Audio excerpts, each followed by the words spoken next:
What's up, fight fans? We are back at it with another edition here at Round One Sports TV. I am always your host, Edwin, and where do all fights start? Round one. What's up, brother? What's up? Peace. Um,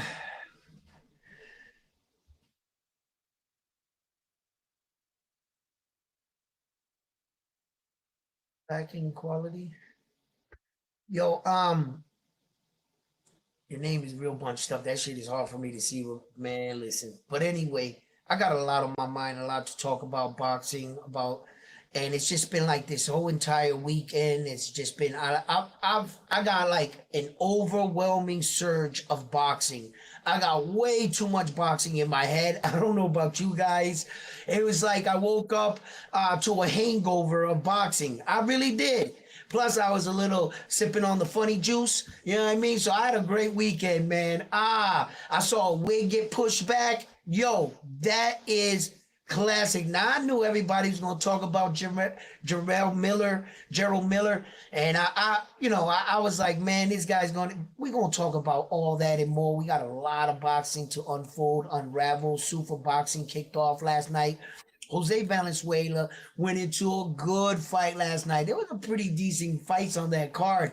I was checking it out. I was in and out on the fights. So I want to know what you guys think about those fights. The super fights, were they entertaining?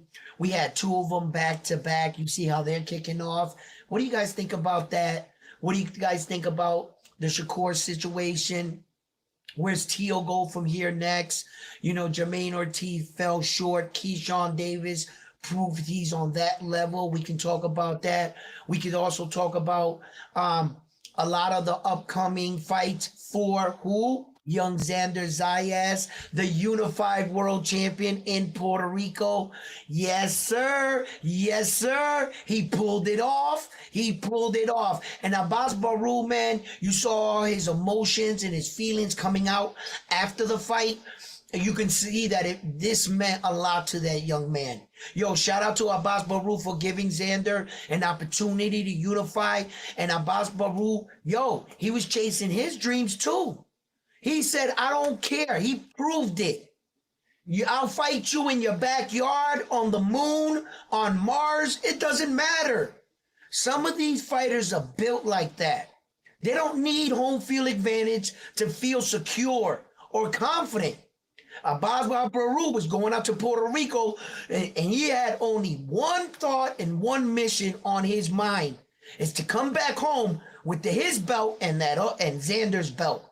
But Xander out there in Puerto Rico fought a well-fought fight, and I want to talk about that and anything boxing that's on your mind. Please drop it in the chat.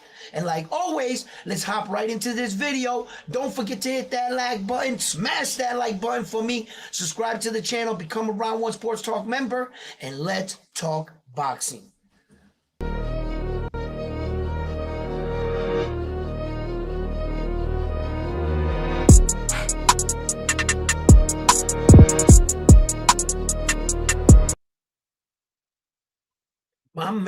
My man, Black Witty.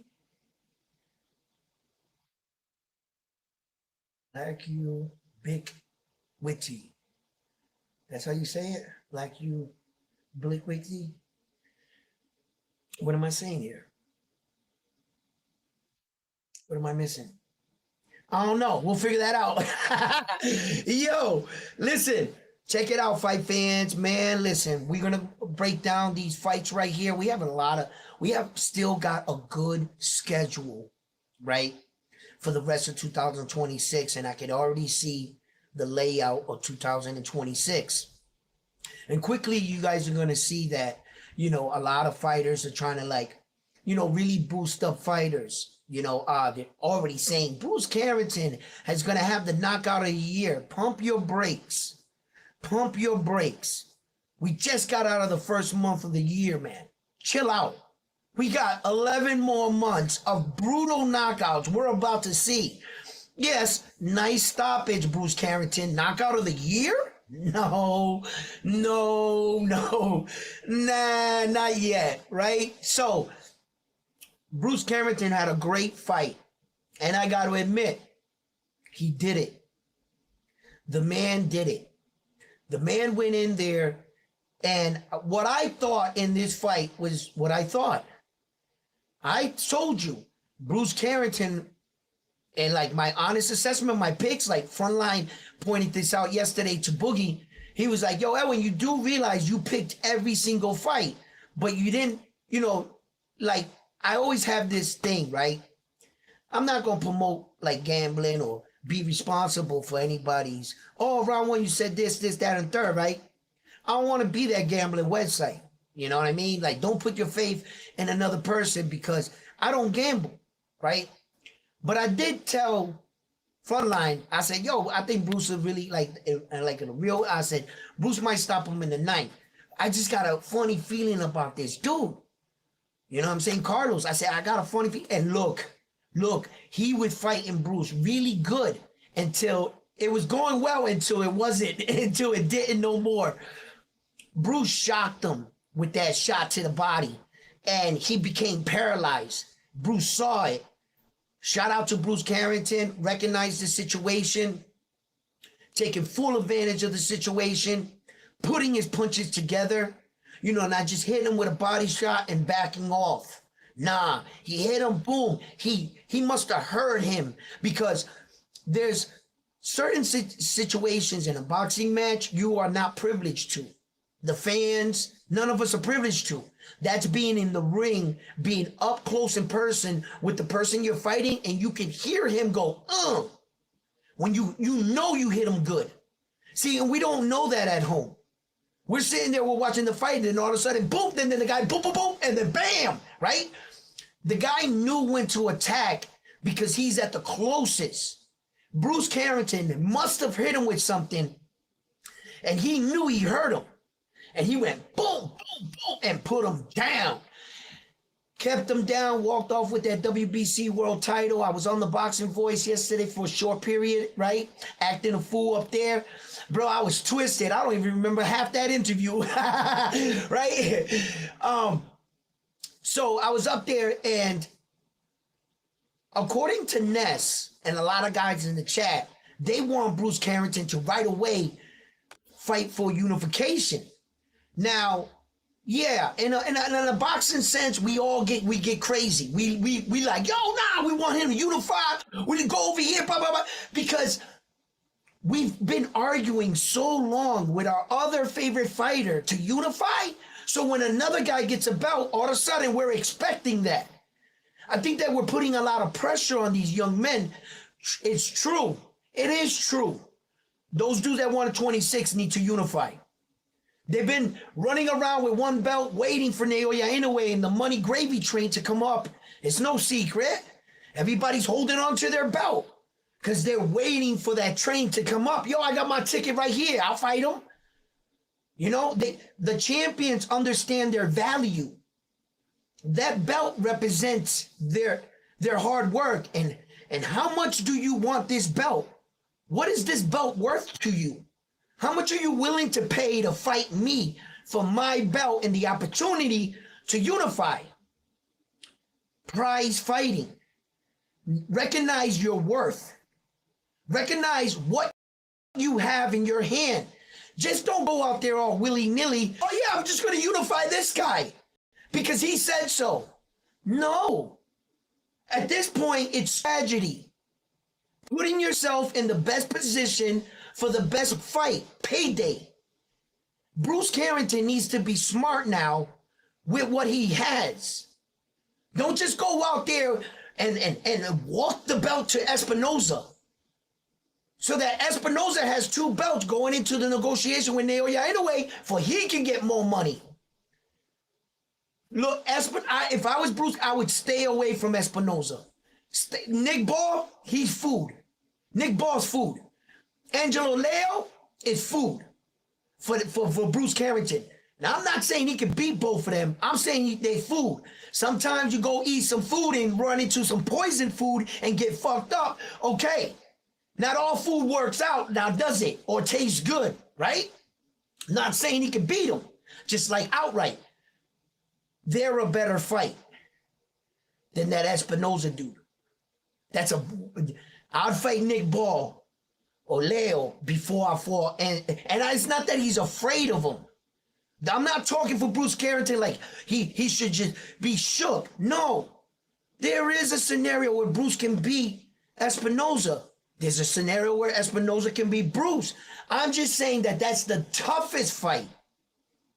That's the toughest for Bruce would be Espinoza. So I would advise him as of right now. If Naoya Inoue was not in the equation or a future mega fight, I'd fight Espinoza. Of course I would fight him. Because in Espinoza, that's a big fight. Espinoza just became one of the guys in 126 headlining his fights. The only guy that was at one point in time was Nick Ball. He was the only one headlining, like the main event. Espinoza was on undercards until he got to that point. Bruce Carrington is not headlining any cards. When's the last time you saw Bruce Carrington main event? Never. Right? When's the last time you saw Angelo Leo main event? Right? So they're getting on undercards. Now Espinoza just got up into that position right now as like a Mexican star, like one at 126. Not the hugest Mexican star. Like you can't compare him to Canelo, not like that. But you know what I mean. So that's what I'm talking about. So let me catch up to your chats. I broke down Bruce Carrington. Before we get into another fighter, I want to catch up on your chats before we move on. And let me know what you guys think about that and what you guys are talking about here. Frontline, how you doing, brother? In the building. Congratulations on the Notre Dame's belt. Sorry, Boogie, you're a loser. Yeah! Yo, I told you my real pick was Shakur Stevenson, unanimous decision. That's exactly what happened. Shakur Stevenson. On my parlay, I was taking Tio. We was going for the money, me and Frontline. It was no secret. You know what I mean? It wasn't like me and Frontline, we didn't make these picks because we were like, nah, there were possibilities. Yeah, they were possible. It was good for the money, right? When we was putting our bet, I think if we put $20 or whatever on what fighter was it? I think if we put like $20 on Keyshawn, we'd win like $8. $8. So if I was gonna bet one time, I haven't bet in like years, right? Years. The last bet I made with that Francis Ngannou bet, I think it was. You guys were with me, right? Did I make another $20 bet? Because $20 is too much for me, bro. That's too much gambling, right? Way too much. So I made a $50 bet with Frontline, right? Let me tell you something. It was worth the money. Frontline, you my dude, bro. I had a great night because of that. I'm not doing it again, but you're not getting me to do it again. But it was amazing because just the suspense of you know what I mean, whether they win or not, I the $50 they mean, it means something to me. Like $50, but still, the $50 paid itself. Just the suspense of us thinking. So this was our parlay. We had Tio, Ortiz, Castro, right? All the underdogs. We went with all the underdogs, right? So we would have hit that. We would have hit for $50. I put in 50, he put in 50 for 100. We'd have won 12,300 something. So it was worth it. It was just the excitement of the whole night and everything. But like I told you guys, I said Bruce was gonna stop him in the 9th. He did. Shakur was gonna unanimous decision. He did.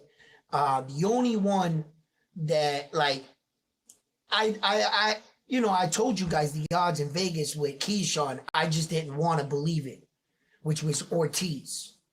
The one thing with Ortiz is I didn't want to speak it into the air because I really wanted a victory for Ortiz so that he can get back into that level, right? And he's one of my hometown guys, so. But he came up short. Ortiz did not really even get it started. But before I do that, let me read all your chats. Shushu saved himself. He was getting work throughout the fight, but staying true to his own self. Yeah, he displayed a unwillingness to give up that most humans don't possess. That's training. That's training. That's training. A regular person, like, just, they're not trained to take punches to the face. They're not trained to compete. They're not trained to overcome. Yeah. Uh, that kid Castro, he hit the nods too early, like in Fast and the Fury. And Bruce Carrington weathered the storm. Great, great willingness to stand there with Castro. When he was hurt, Bruce Carrington, he didn't show it. This sport about boxing will really teach you how to hide things. You ever see a guy get hit real big in a fight and he starts smiling and laughing? He's hurt. He's trying to put it on an act. You ever see the guy get hurt and invite the other guy in and they get finished? That's what happens. We've seen a lot of things in boxing, and sometimes you can read too much into things in boxing and these curses and stuff. Josh Kelly touched Backrum's belt. We were like, he's cursed. He's all done. He touched the belt. What happened? He touched the belt and won the belt. What? Did he break the curse? Did he break the curse? Like, because a lot of people like myself, don't touch that belt before the fight. That doesn't seem to work out great. You just cursed yourself, young man. Josh Kelly, right? Y'all remember that? And he touched the belt, came back with the belt.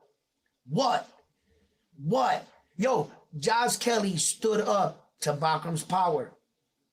When Backrum finally caught him, that side shot, I kind of thought it was over.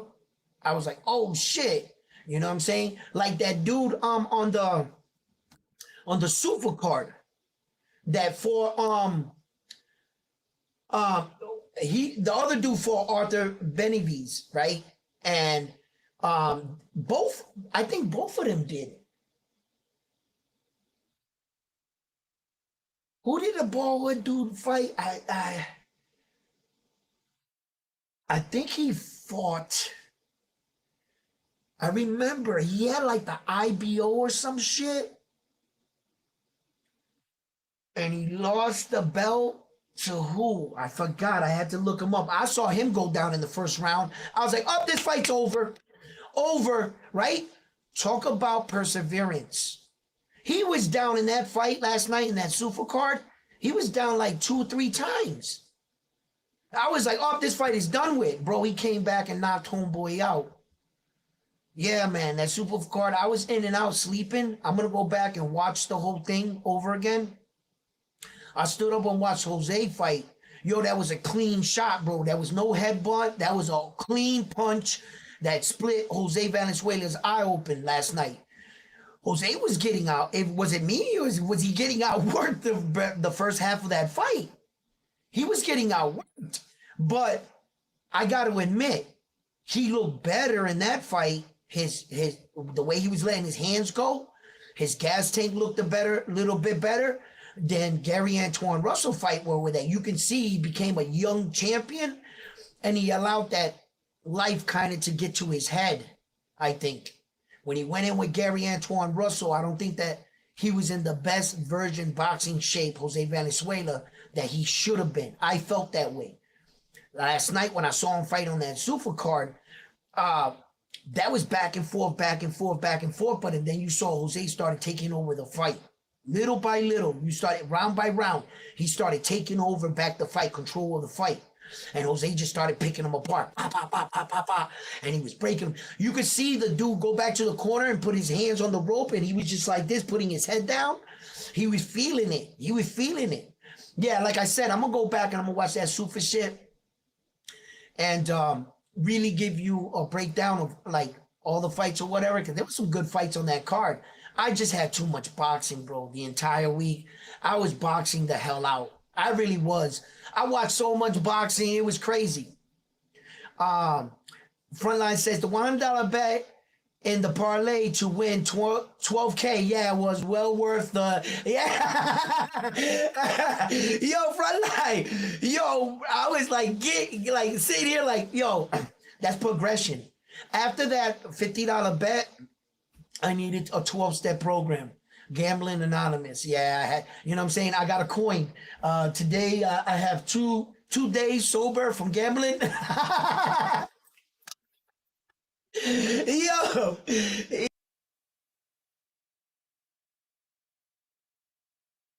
what happened?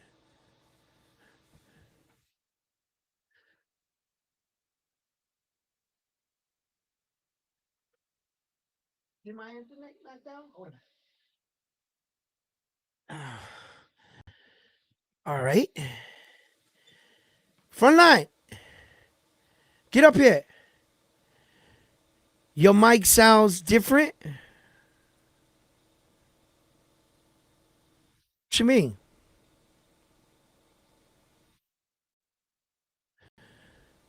Front line, tell me my mic, everything's right. Ah, what the fuck, dude?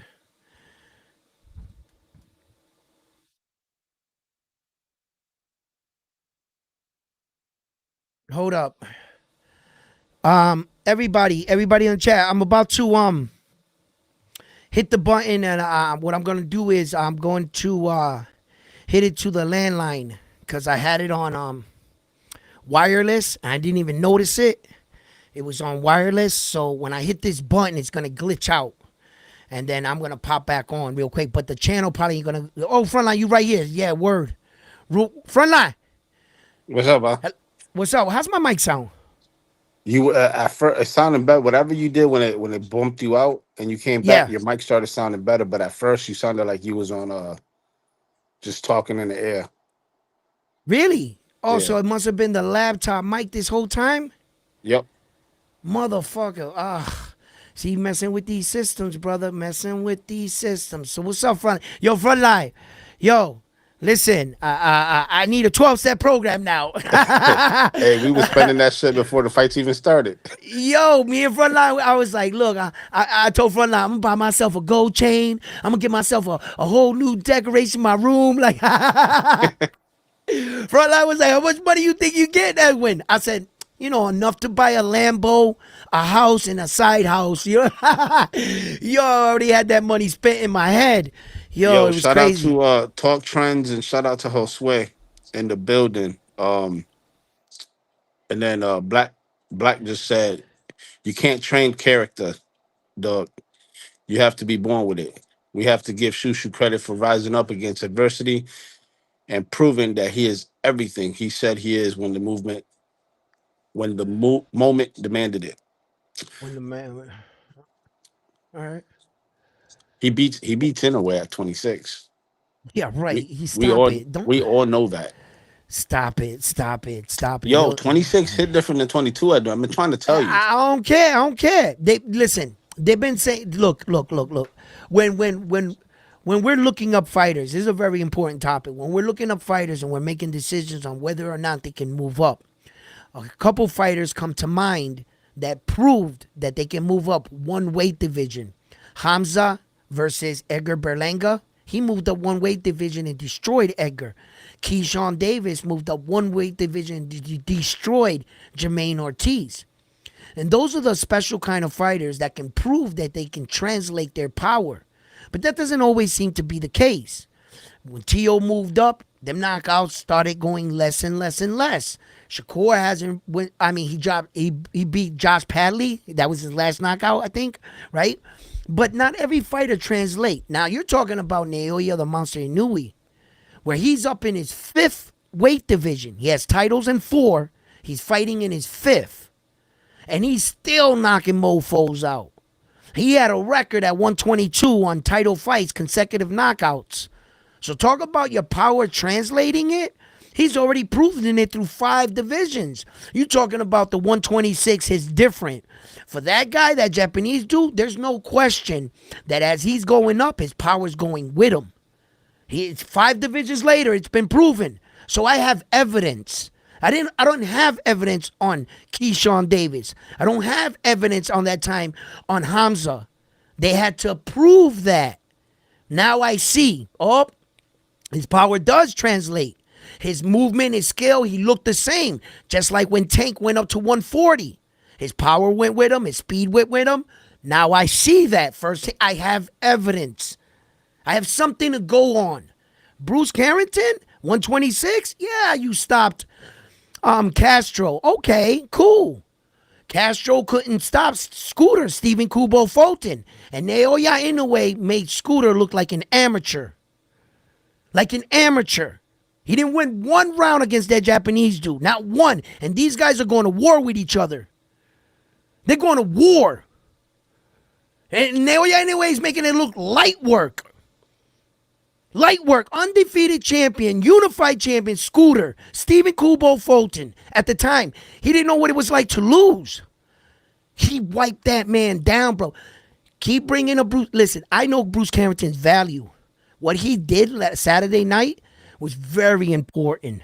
And congratulations to becoming a world champion, because becoming one world champion is not fucking easy. 10 years in boxing, almost, Bruce Carrington finally got a shot at a world title.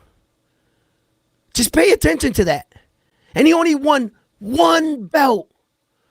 Naoya Inoue has 16 world titles. He's got more than that. I don't want to count all the 5, because that'll blow Bruce Carrington's shit out the water. But because he fought 5 times, defended 4 belts. Every time you win, you get 4 new belts. 4, 8, 16. Come on, bro. He got more belts than Bruce Carrington in his last 5 fights than Bruce has ever seen in his entire career. Like, and that's hard as hell what Bruce did. But now, young man, recognize your value, Bruce. Don't do anything stupid at this point. Boxing is unforgiving. We are prize fighters. Bruce, you got a family. Think business. Not machismo, Bruce. Machismo was the beginning of your career. Go out there, show you was a badass. Your belt is an investment of your hard work. If you want a shot at this, how much you willing to pay? Then I'm going to go in there, whoop your ass, get the paycheck, and keep my belt. On to the next. Business boxing. It's not about bragging rights at that point. Let me go over here and fight him for a belt. Let me show the world. Brother, yo. Think smart, bro. Have that belt in your hand when that train comes up. Bro, there is no bantamweight in history making that kind of money. That is the Saul Canelo Alvarez fight. That is the Tank Davis fight. That is the Usyk fight. Naoya Inoue for Bruce. There's your guy right there. Don't be stupid. That's all I'm saying. Understand your position. This is not about machismo. Oh, yeah, I want to prove myself. I want to go fight this. Fuck that. You ain't making that kind of money fighting them dudes. So, Bruce, understand your value. That's what I'm telling the young man. Win, lose, or draw. Win, lose, or draw. I'm not against Bruce. I'm with him. I just know boxing's unforgiving. It really is. And if you ask me, the money's not worth it. Bruce, understand your worth. Fuck the noise. Fuck what everybody else. No, you need to go unify. You got to go. Man, listen. Man, go unify for 500,000 and lose. Fuck around and lose. When I could have fought anyway for $3 million. Like they paid Scooter. They gave Scooter $3 million to fight him in Japan. On top of the $3 million, I don't know how much money they gave him because I couldn't find this out. But remember, Naoya Inoue got hurt. The fight got postponed for 30 days in Japan. They gave Scooter extra money and paid it for him and his team to be in Japan, whatever time frame it was. Remember, there was 30 days, a hiccup. So Scooter got paid, bro. Hey Kai, I agree with you on that 100%. What? Kai says he says Shu can undispute featherweight for sure. Shu would kill Angelo Leo, execute a good game plan against Divino, and outbox Nick Ball. And outbox Nick Ball. I said that on the show, frontline you with the early of the show. Now wait a second. We might be pulling the trigger a little too fast because end of this month we got Nick Ball versus Brandon Figueroa. Correct. Thank you. Correct. There's a lot of and let me remind the boxing world how this works. Remember, every year we go through the same shit. What happens? The first wave of boxers fight. And then win, lose, or draw, who do they ask? Their peers. They quickly go up to the other boxers. Hey, grade this guy's performance. Grade Shakur's performance. Grade Teal's. Grade all. So all the boxers that had something to say about them, their time is going to come as the year unfolds. So it happens every year. And then what do? They go back and rewind. Hey, remember when you said this about this guy? Look what happened to you in your fight. So these boxers gotta when they get this microphone in front of their face, they got a responsibility and recognize that. Listen, you might be the next one out there getting your wig pushed backwards, physically and Well, yo. that's why I fuck with Keith Colon, because Camatito had asked him the question: if you were to go for a title, who would you go for? He's like, it's too young in my career, and by the time I do go for a belt, Davino Those might guys might not not be be there. there. Yeah. Shushu might not be there. Leo might not be there, or Ball or whoever. He's like, it's too young in my career, so I can't say that right now. Shit like that, you got to respect. You know what I'm saying? You see, and it's these young men and athletes coming up to catch that. These reporters got no love for you young boxers and stuff. What they got love for is their next story, the next big story, and what's gonna go viral for them. What's gonna get you to clickbait, all that shit. So sometimes these reporters, they go out there and they ask this real harsh, slick question. Sometimes it's real straightforward, sometimes it's a little tricky question. And the boxer got to catch on to that because what happens? We hold you to what you said.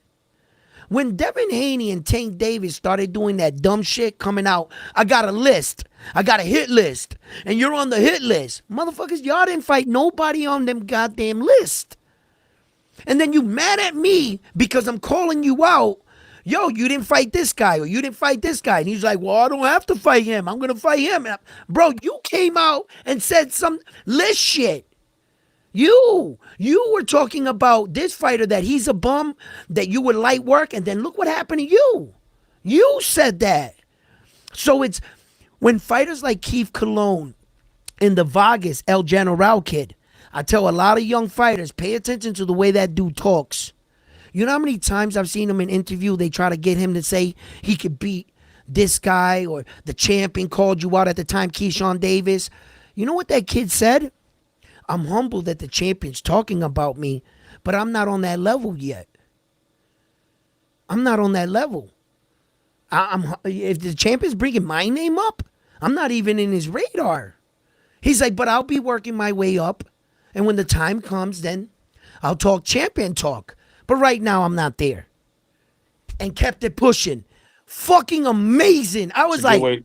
That's a good way to deflect without yes, without putting being your name and getting exactly, people to argue with you. Yeah, man. I exactly. was like, Hey, I Black, you was, got a good point there. He says, I'm not sure Shushu's temperament will allow him to display that type of patience it will take to outbox Nick Ball's pressure. It's a good point. Shushu hasn't really, truly been tested at that caliber yet. But I think with the proper training, proper preparation, he might be able to pull it off. and a lot of these young men is perception, facade. Unfortunately, yes. A lot of us try to be, in at least in the spotlight, a bit richer than we're really at back at home. When you get around these guys, I remember there was a video a long time ago. Devin Haney was unified world champion. Young Richard Hitchens was there.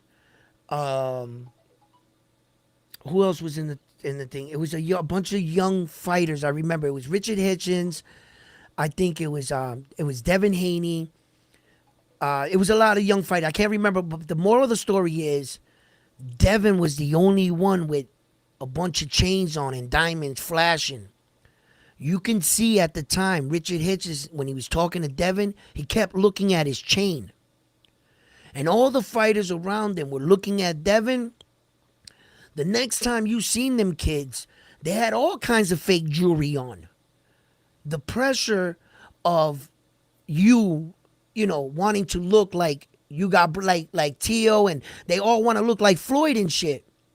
But Shushu, Shushu probably just got in a position where finally he might be able to make the kind of money to hire a nutritionist, to hire a strength and conditioning coach, to hire these other things you need to get to your maximum potential. And although I think Shushu is in the limelight, I don't think Shushu got money like that. You know what I'm saying? He was a struggling fighter. So I know a lot of world champions that currently have a job still. You know, look at Josh Padley's story. The Turkey gave him enough money to quit his electrical job, and he came out and won his fight. But he told the world, I don't got it. But he's among all these dudes that do have it like that. And it gives you the perception that, but look, Shushu right now, you're right, front line. You're right. Maybe, just maybe. You know, he got a world championship, sponsorships. People start, backing Shushu. You get the money, the backing. But as far as Angelo Leo fighting Shushu and Nick Ball, those are the best fights for him. You know what I mean? Hey, listen, man. I'm gonna tell you guys right now. You guys can argue among yourselves. You're just adding belts for Naoya anyway. If Shushu goes and beats Nick Ball for his Stop belt, or Nick the Ball gets cap. for his belt, it's better for Naoya anyway. So when he comes up, Stop he fights the one guy cap. that has 2 belts or 3 belts. So go ahead, guys. Go Stop ahead. the Go cap. ahead and put your belts together. Put them, because just shine them up. So when that monster comes up there, them shits is nice and polished and ready and sized up to put around his waist. I That's all. can't wait till that picture get That's replaced all. with Shushu up there at the top. What? You heard me loud and clear. I ain't stutter. That, you mean that picture right there? I can't That wait pi- till it gets that replaced with shit ain't Shushu. coming down, bro. I'm rocking out with a real one. I'm rocking Nah, out with a bro. real one. You see, last Saturday, right? Fighters like Jarrell Miller let me down, and whoever had him in the fight let him down, because 30 seconds in the fight, what did I say? He sold us out. Jarrell Miller was supposed to go in there and dog walk this dude. For much experience he got in the fighters he's been in the ring with, he was supposed to beat the shit out of that dude.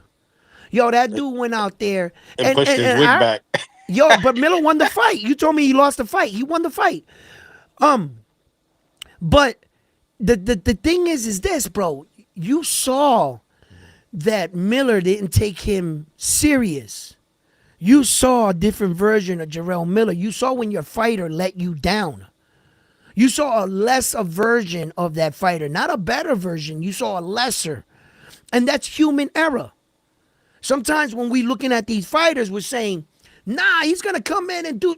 Andy the Destroyer Ruiz did not look like Andy the Destroyer Ruiz in the first fight against AJ versus the second fight with AJ. As soon as you saw Andy the Destroyer Ruiz, you knew he was up. Oh, you weren't training for this. You were partying. That's what happened. Hey, And when that Cesar says happens, yep, Cesar go says ahead. Brandon Mosqueda is next up featherweight. He won the WBC 126 Grand Prix. End of story. And then the Bud Crawford era says, to be honest, Inoue has a glass jaw. He can't take a punch, and he's been hurt so many times to where he can't keep going through that, and it'll catch up to him by the time Shushu fight him. Stop right there. This is fucking ridiculous. Wait, hold This on, is hold on. ridiculous. Before you No, get into your little rant, what? What? you said you guys What did can I? argue in the chat and argue amongst each other about it anyway. So he's making his point. So you gotta acknowledge it. You Okay, can't go at him for his opinion. all right. I'm not going at him, but as you so eloquently said, I can talk You can back, right? address Okay, it, but you I can't can be mad address at it. it. That's his opinion. Okay, that's his opinion. No, I'm not mad at it, right? But when they say that in a way, he got a glass chin, That's the the point right version, there. That's the point right there. He yeah, talked about anyway. You're the mad. pro You the pro the problem is the problem is no. Define a glass chin, right? A glass chin, like My boy Mike, I'm not gonna say your last name.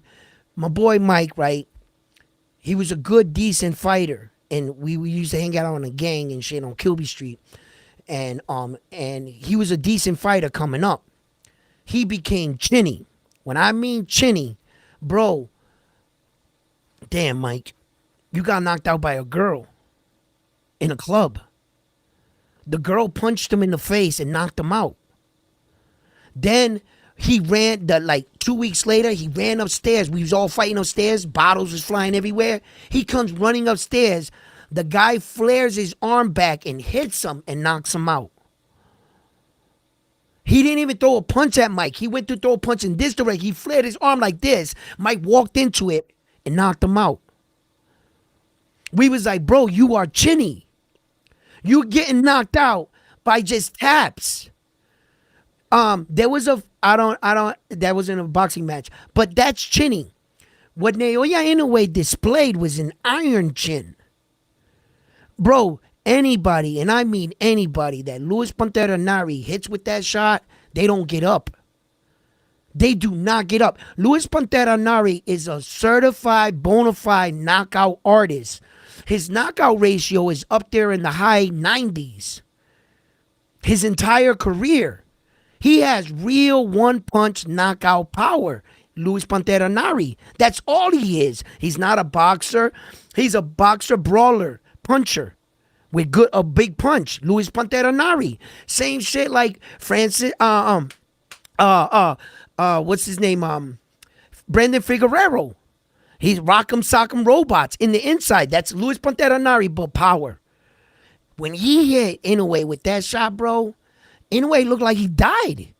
Bro, he face planted. Oop. Nah, he looked That worse when Cardenas hit him.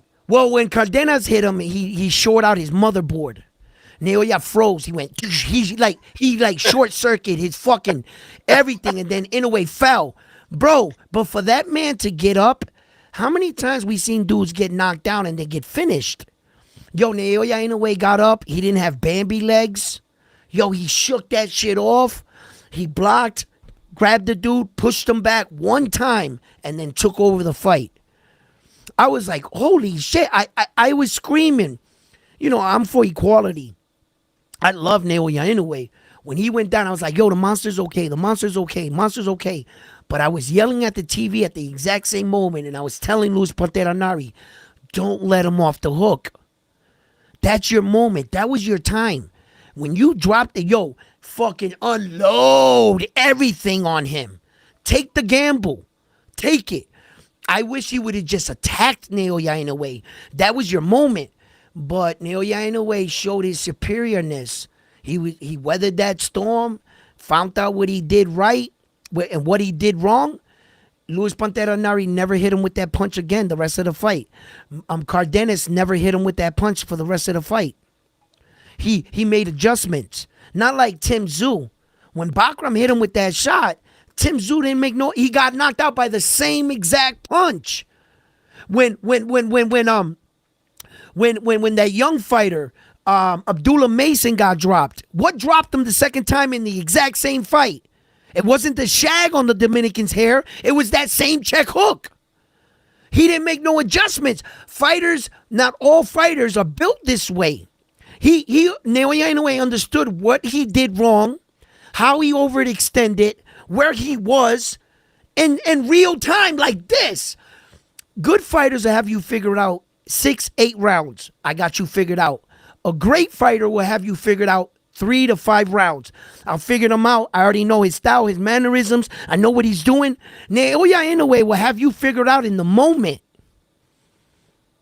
In the moment. You do to ask for Polanco. Fucking in the World Series of Boxing. Slip out. One wrong move. You gotta make sure when he's checking your intelligence, you're a smart fighter. Naoya Inoue ain't no fool, and he ain't got no glass chin. Naoya Inoue went looking for a knockout and got dropped. Well, once again, Hector Bermudez said it on the channel What'd he say? when he fought TJ. He said when he was giving TJ instructions, Inoue was already like 5 steps ahead. Ahead, yeah, ahead of. He already knew TJ's setup and combinations. TJ was gonna throw the two punches downstairs to distract, come up with the check hook. When he threw the two punches, Naoya Inoue was already here. He went, bro, I know your sequence of punches. He was like, pop, pop, poof. The Bud Yo, Crawford era says so, Abdullah chinny too, and it's even worse for him because the level competition that was dropped him. well, I don't think Abdullah's chinny. No, he's not chinny. You are in a fight. You know what they call stun knockdowns? Stun punch knockdowns? Off Flash balance? knockdowns. Off balance. I'm not gonna say that Shakur Stevenson is chinny because William Cepeda caught him with a good shot and he went against the ropes. That doesn't make you chinny. What makes you chinny is that he would and he's out. Then he comes back his next fight. A punch, he's up, bro. You're chinny. You Amir can't take Khan. a punch no more. You got no Amir Khan. punch resistance. Amir Khan. Amir Khan, right? Thank you, frontline. Perfect No, thank thank example. thank thank Jason. Jason put it in the chat. Who did that? Jason, thank you. God, the fucking boxing gods are talking. That is Amir Khan is a highly skilled fighter, and even when he got chinny, he was still good offensively, but he couldn't take a punch. His punch, his chin, it won't hold up. But Amir Khan was forced to retire because he became chinny. But Amir's stand-up game was still there. It was still there. The way that Saul knocked him out, yo, he was lifeless with his eyes open on the canvas, go sucking in air. Bro, you can't take no more punches. Amir Khan, perfect and example. Perfect. That's chinny. That is the definition of chinny right there. Hey, what And did I you don't. think about Shakur's performance for Steel? I think that Shakur had. I think that you called it great. Frontline. I think that you said Shakur Stevenson is gonna frustrate Tio all night and box circles around him. That's exactly what you said, and it's exactly what happened. You said that Tio's not gonna have no success against Shakur because Shakur Stevenson is just too good. He's gonna be too elusive. Get into Tio's head. Even Tio's father was telling him, yo, you're going to hate yourself in the morning because you're not doing what I'm asking you to do. And when people were saying Tio's dad is not giving him good instructions, I think he was giving him good instructions. He was just reminding him, yo, you know what we worked on? Like, you know, he knows that there's people with phones recording and watching it live, and they could always alert the other side. So you don't want to say too much in the corner. But it was obvious that Tio Sr. was telling him, what are you doing? Do what we worked on. You're not, like, he would give him a little bit. And you could see that his father was right in front of him, tapping his knee, going like this, like, looking at him like, what are you doing? Like, come on. But Shakur was too smooth. Shakur was, once Shakur took Tio's confidence away, like in the third round, Yeah, Tio did look lost. He looked lost in that. He Like looked he didn't know lost. what to do. He looked lost. Yeah, and once he did that, and then Shakur Stevenson settled in and like pull countering, then what Tio tried to do was make Shakur come to him and Shakur step to him. Pop, pop, pop, pop, pop, and then put the pressure on Tio. Then it was like a matador dance. Like literally, Shakur was out there with the red fucking cape, and Tio was just being a fucking bull going through it. And what did I say? I said the only way that I see Tio's success, he's gonna have to try to push Shakur back. And he did. Tio kept picking up that back leg, swinging it forward like he always does, and getting that one shot. And Shakur knew it. As soon as you picked up that back leg to swing it off, you were stuck. You're basically like this. Can you evade backwards? Can you move from there? He was trapping himself. Shakur was giving him the illusion that he was closer to him. He would lift up his back foot real slightly at times. He wouldn't do it a lot. Shakur would just shift, and then get Tio to forget about that, picking up his back leg. When he picked it up, stepped back like this, went like that, pop, pop, pop, and stepped forward. And he covered a lot of distance. And then Tio would pick up on what Shakur was doing, and he wouldn't bite. Then Shakur would settle in again, and he would trick him. It was just a fucking dance all night. And Shakur Stevenson was the better dancer. He's just a better dancer. He beat Tio, you know. But I got to admit, you know, all this bullshit. Tio's career is done. Tio's finished. Man, shut the fuck up, bro. No, it's not. Like, It's not. shut the hell up, bro. Hey, but I do gotta say word. this. I do gotta say this. I do have to say this. What? ATL. Are Puerto Ricans easy to beat? Ah, oh, I'm gonna let you have that one. I'm gonna let you have that one. He's gotta take that. Tio's gotta take that. Shakur had the Puerto Rican flag on his trunks. Is Haney chinny? Hell no. Hell no. Come on, Hell, bud. You should know the DHP checks coming around one. He's not gonna say he's chinny. Look at no wait.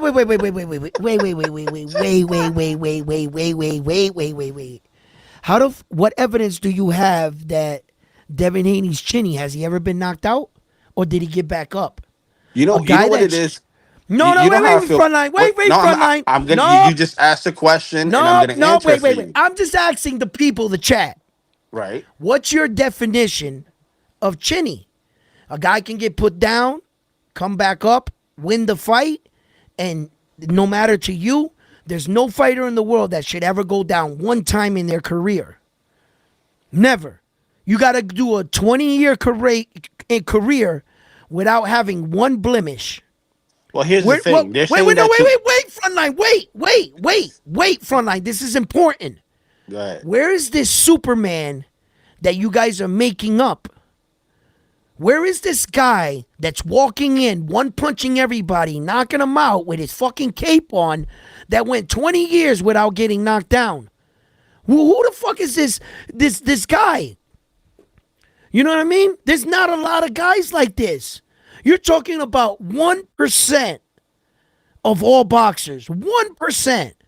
And as far as Tio, how the fuck is he finished if he beat 95% of all his competition? 95%. He lost twice. How the fuck is a man like that finished? How is a man like Naoya Inoue chinny? How is a man like these? Look, you guys gotta chill. What is your definition of real chinny? What is your definition of pillow fisted? Devin Haney is not pillow fisted. He's not. Look at Regis Progress' face. Look at Brian Norman Jr.'s face. No, he doesn't have one punch knockout power. Yes, but pillow fisted? No. That's a good point, Kai. Very good point. He said chinny doesn't exist. If that's the case, Manny Pacquiao's chinny because Juan Manuel Marquez floored him. I mean, look. It's a good point. That's not the definition. Amir Khan is the definition, bro. That's when you got to call your career. Let me say this, though, Edwin. The people think that Haney, and mind you, I'm not a Haney fan, if he fights anybody, I'm betting against him. That's for the other guy. I don't like him. Okay, fair enough. But you still got to give credit when credit's due. Haney, it started with Linares. When Linares clipped him, that he had Bambi legs going back to his corner, everybody started saying that he's chinny. And then Ryan Garcia floored him a couple times. Now he's chinny. But and then the rumor came that in the Linares fight, he was pillow fisted. And then he was coming up, and all the people, and I was here to warn you guys. I told you guys, pay attention to where you guys are getting your facts from. That everybody that called Devin Haney pillow fisted, Shakur Stevenson, Tank Davis, Teofimo all the people Lopez, that haven't fought him.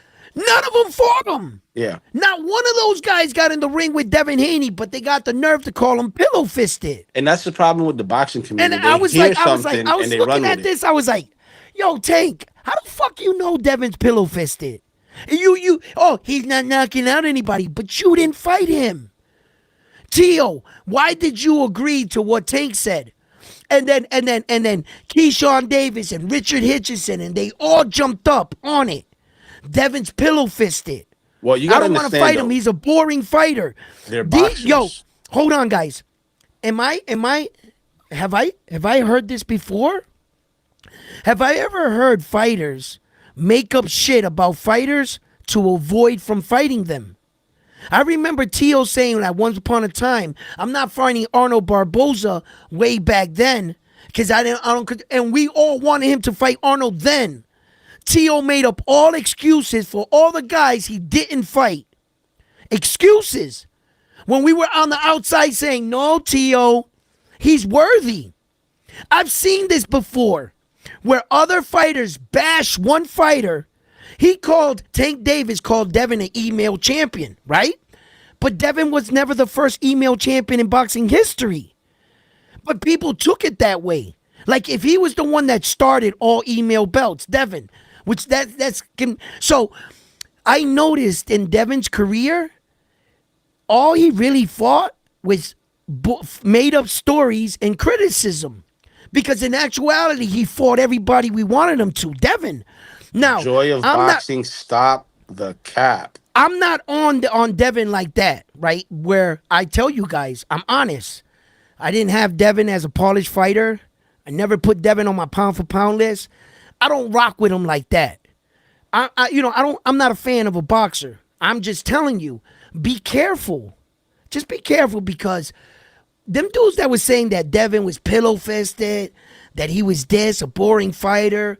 You seen how the UK dude was there to fucking try to steal Shakur Stevenson's shine, right? The UK trying to call our guys boring. Motherfucker, who the fuck are you? Ben. Who the hell are you, Conor Ben? You have never fought for a world title. You've never won a fucking regular belt. You never even won the European belt. But you got the balls because Ed Hearn got your head gassed up trying to tell the American public that we boring. Fuck out of here, Conor Ben. And then he's trying to get in a ring and fight a 147-pounder to tell him to go up if he got some cojones. Motherfucker, this ain't the Conor Ben show. You don't dictate shit in America. Get your punk ass out the ring. Always trying to you see the narratives that we're boring. He's always trying to pretend he's sleeping at a Devin Haney fight because that's what he's trying to sell you. He's pillow fisted. He's this. I'm okay. On the day that dude Conor Ben, if he ever gets any real balls and gets in the ring with a real fighter, right, instead of weight draining dudes, on that day, if he picks a real one, let him get in the ring with Devin. Go ahead if you want to. Go ahead. I'll put him in with Devin. And we got bigger fighters that he can fight. If he wants to fight at 154, then go to 154. Let's see how badass you are. Let's see. But he's not going to do that. But just be careful because a lot of people put this shit out, and I was trying to tell y'all, Devin Haney wasn't that pillow fisted. Look what he did to Brian Norman Jr. That's what it fucked Brian Norman Jr. up. Everybody's saying Devin Haney pillow fisted. What he did, he stood in the pocket thinking he could walk through Devin's power. You don't think that Brian Norman Jr. saw that punch? He saw that punch coming. He said, oh, pillow. That shit said pillow? How's that feel? Pillow fist. And then Devin stood over him like, what? Now, Devin doesn't have the killer instinct. No. Devin should have hopped on him. Devin needed to recognize the moment that he needed to finish Brian Norman Jr. Now, that's what I'm on Devin about. Hey, Devin, you don't got that killer instinct. Felix He really Trinidad. doesn't. Hold on. I got to address this. He's talking about our greatest ever. No, he's probably talking about that other dude, Trinidad, got same name. Make No, sure. he said Felix Trinidad was He said Felix. Trinidad was down in multiple fights. Yes, Yep. he was. Yep. And did you know Felix Trinidad in the history of boxing is the boxer that has the fastest recovery? That's number one. Number two, That doesn't make him chinny. what happened Correct. after he got dropped? He knocked In out every everybody. fight. Everybody. Yeah, and then you can go. Oh no, that Felix Trinidad's chinny. You'll be misled. He got caught with a flash punch he didn't see. It put him down. Then you look into the fighter's eye after he gets up. Felix's recuperating power was unbelievable. Like his ability to recuperate after the punch was incredible. The way Naoya Inoue recuperate after those drops when he got dropped was amazing to watch. I know a lot of guys that would have got hit like that, and that was their ass, bro. Tim Tszyu did not recover. I seen many, hundreds of fights where the guy gets dropped, they're out of it. You know what I'm saying? The referee's looking into their eyes. You're done. When Matias got dropped, the referee looked into Subriel Matias' eyes and was like, "Yo, you're done." And Matias is not a chinny dude. That's the first time he's ever. Now you're gonna say, "Oh, Subriel Matias is chinny." That's the No, narrative that is going around. brother, you got caught with a big shot. Matias was walking in and he hit him with a big shot. You ever get punched with a big shot? That doesn't mean you're chinny. It means you got rocked. If there was a human in the world that no matter how hard you punch him, doesn't get knocked out, I would suggest he turned into a boxer and become world champion because you can't knock him out. Everybody in the world, seven pounds of pressure, that brain slaps up against your skull, and that suction, you're getting knocked out. What is it? What is it that we don't understand? Like what? Everybody's gonna be like Julio Cesar Chavez, but by the way, that got dropped at the end. Yo, the And I only one I think, could say, the only one I could say is Pedro Campa. Trinidad knocked him out on his feet, but that dude never touched the canvas in his career ever. yeah, it was. Well, this That guy never motherfucker touched the was canvas neither, tough. but No. He got knocked out. Pedro Campa got knocked out by Trinidad, yeah, but never touched the canvas. yeah. Oh, they stopped him on his feet. Bro, that motherfucker was tough. You want Yeah. to talk about Mexican tough? That's the definition of Mexican tough right there. Trinidad was a dog. He didn't have no glass jaw at all, says Bud Crawford era. Kai responding to Cesar Haney won knockout of the year and undisputed. Did Connor do that? Laughing emoji. Peace to Mm-mm. God. The Mexican cheater was like that. Yeah, we The don't talk about Mexican cheaters. cheater. Yeah, you know who it is. Koto's opponent. I'm not Oh, gonna say. don't, yeah. Yeah, I'm not. That's what you warned me before, and we're not gonna say his name. I got you. And never mention that man's name. Anybody mention the man's name in the chat, just ban him. I just block him. Block him. I don't need you as a fan. And nothing. I don't. I'm good. That guy will never, ever have the privilege of me ever speaking his name. Ever. Not me. You can do it. Yes, your choice. I just respect my wishes. Nah, bro. Miguel Cotto was him. You damaged my fighter. For the rest of his Forever. life, he Yeah. was never the same after that fight. You dirty motherfucker. Like, I will never, ever speak your name in boxing or have a conversation with you in it. You know what I mean? No, But you're just even after grimy. all the allegations, well, not allegations, but even after the proof, Koto came back and got his revenge in blood. Yeah, it was good. It was good, like to see it, and I watch other fighters beat the shit out of him, like Shane Mosley. That was Yeah. brutal, and it was beautiful to watch. You know what I'm saying? But yeah, listen, frontline. I got to use the restroom real quick. Chacho, I've been sitting here trying to like hold it in, so like keep the chat going and everything. Dale. Damn, gotta use this bathroom. Yeah, Joy Boxing. It was Jody Boy. That dude was a fucking monster. That dude, Trinidad hit him with everything. I'm talking about everything. Even the kitchen sink. That dude would not go down. That's one Mexican that I could say hats off to him. He was an animal. But yo, what you guys think about this? I was talking to Ed in the background. Puerto Rican Day Parade. We get Zayas versus Joshua Kelly.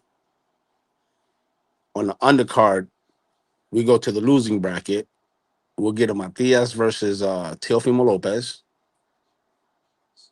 and start the card from like, you know what I mean? Build the card up from there. But those two as co-main and main on Puerto Rican Day Parade in New York City, Madison Square Garden. That shit'll be fire, I think. That'll give Tio and Matias both an opportunity to get back into the ranking ranking side of the scale, and that'll give Zayas a chance to unify once again and leave Fandora for last. My opinion. I think that shit'll be a dope ass Puerto Rican Day parade fucking matchup. What do you think What about happened now? that? Where No, I we was at? telling I was telling the chat Yep, yep. what do you think about Puerto Rican Day parade, New York Okay. City, Ooh. Xander Zayas versus Joshua Kelly for a unification, Ooh. and then the co-main will go to the losing bracket. We talked about this behind the stage, but I'm bringing it to the Right, right, chat now. right.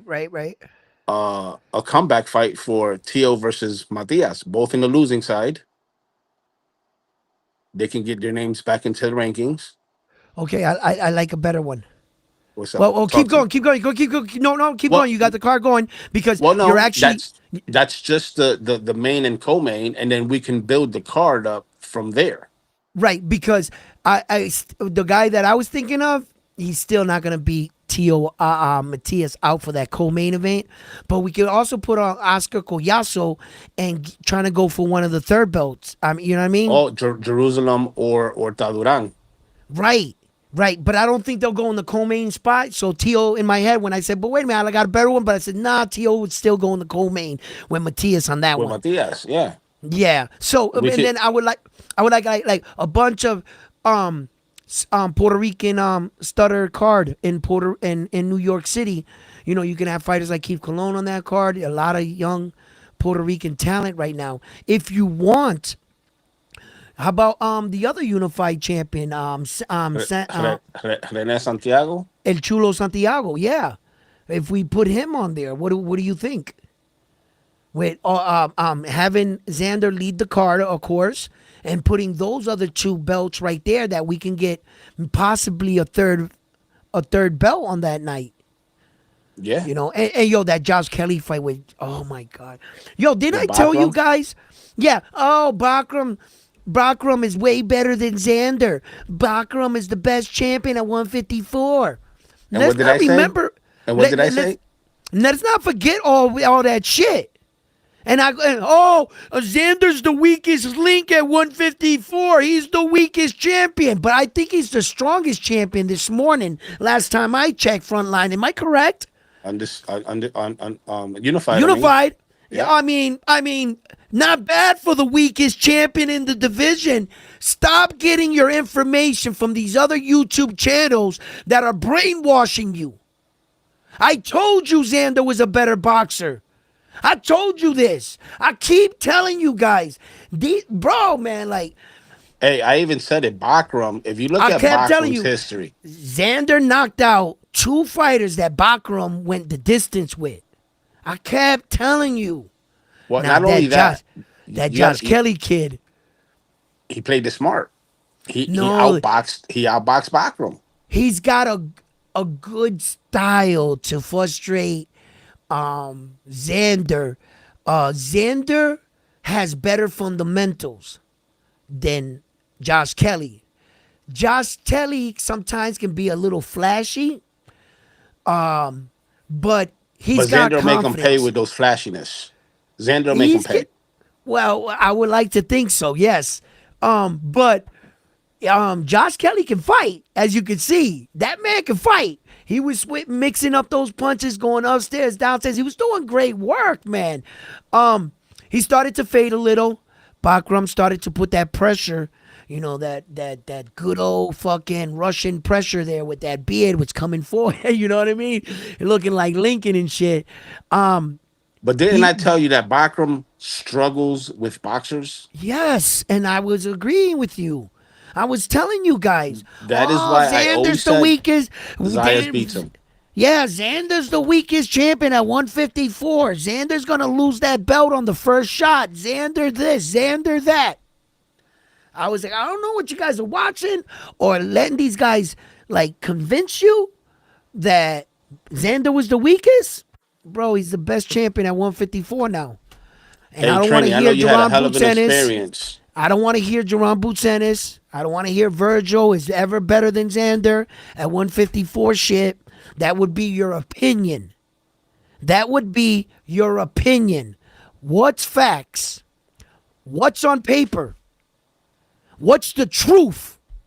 Truth is Xander got 2 belts, and you don't got none, and you don't got none. But somehow you're better than me. Somehow. Right? So now them two dudes got to fight it out to prove themselves to be worthy to fight him. Now you've proven yourself. And then when you beat, or if you can beat Xander, then at that point you would have proven yourself. But just because you got a good name, just because you did something in the last division, brother, you cannot win today's game on yesterday's score. I don't give a fuck how many points you scored yesterday. We playing today.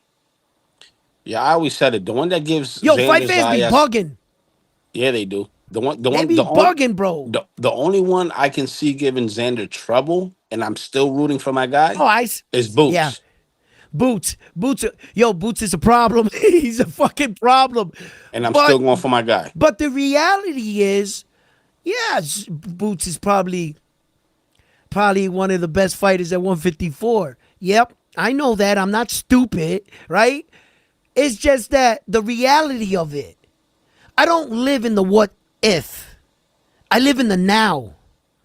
I don't like to be that guy that talks about possibilities all the time. Yes, I have an opinion. Of course. We all have one, right? I think Jerome Boots is a phenomenal talent. And if he gets a hold of those belts, it's going to be hard to take him off of him. But he's not there yet. Xander's there. Damn it. Can we let the guy have his moment? Can we let Xander appreciate what he did for his country? Bro, the youngest undisputed champion in Xander, history. I'm saying, let the man shine. The first Puerto Rican to unify on Puerto Rican soil. Dude, the Listen, kid, and he's Jerome got charisma, Boots he's got character. Jerome Boots, do the same for your country, America. Make your America and your country proud. When you go out into that ring, you put those stars and stripes on your back. Jerome Boots, that's your country. That's where you from. Every time you bring that American flag in the ring, you represent us. Us. And there can be no better moment, my man. You need to take that flag and make sure the rest of the countries in the world respect it. Bring your flag. Bring your country with you. Talk about daring to be great. Abass Baru took his flag all the way to Puerto Rico. All the way to Puerto Rico. What an honor. The world had to see him and his flag on a world stage. Beautiful. Beautiful. I don't know what shout out that's to like. Baru too. Shout out to Baru. Yo, shout out He to went Baru, bro. into strange grounds, you know what I'm saying? Enemy territory. And took the fight. I told you, he said, yo, I'll fight you on the moon. I'll fight you over. It's not about, some of these fighters, they're built like that. They don't need the fans on their side to cheer them on. They can fight cold. Some of these fighters they're made for these moments. And Abass Baru, bro, they said, fight him in Puerto Rico. He said, and? Not scared to go out to Puerto Rico. Let's go. Didn't Liam Paro do that to Sabria Matias? Yep. Didn't Liam Paro go to Sabria Matias, his hometown in his Puerto Rico, and take his belt? And beat him, yep. And beat him. Abass Baru, listen, had we lost last night, we would be down bad, right? Puerto Rico boxing. Because boxing's like this, like a wave. We all know it. We all know it. I get on the Dominican dudes, the Mexican. We have a lot of fun. But there will be a time where we will be down bad and you guys will be up, okay? Bro, we still taking shit for the Subria loss. You know, yeah, you know what I'm saying? So, but that's the love of the sport. And I want to let you know here at Round One Sports Talk, if you're getting to know who I am, or you're getting to be more familiar about my style of reporting, you would know that Round One Sports Talk respects all his rivals. I love Mexican boxers. I love Dominican boxers. I love Japan boxers. Why? Those are my rivals. Without you guys, what would I have? What would I have without Mexico boxing? What would I have without the shit talking, the fun, the good times, the back and forth? What would I do? I'd be a fan of what? Puerto Rico? Oh shit, Edwin! Before I forget, did you read that article I sent you from the Guardian? Not all of it. I'm getting. We're gonna get right to it. So, and right after this, just let me get right to that. Remind me. So rivalry for me spells competition. Competition. I am not afraid of competition. I'm not afraid to put my guys in with the other guys around the world because that's what we're doing. We're competing against everyone, and I love it. The UK got our number. We getting it back though. We getting it back. That's that rivalry I love. That's boxing. That, my friends, is boxing. So nothing ever personal. Nothing. We're all humans. We all bleed. There's no skin color I see. Black, white, I don't give a fuck. My question is, where does the best fighter come from? What does he look like? Who does it the best? And right now, United States, we've been down in the heavyweight division, and UK's been owning that for a very long time. So the competition is rich. You can have winners throughout all kinds of divisions, losers here, winners there. It's exciting.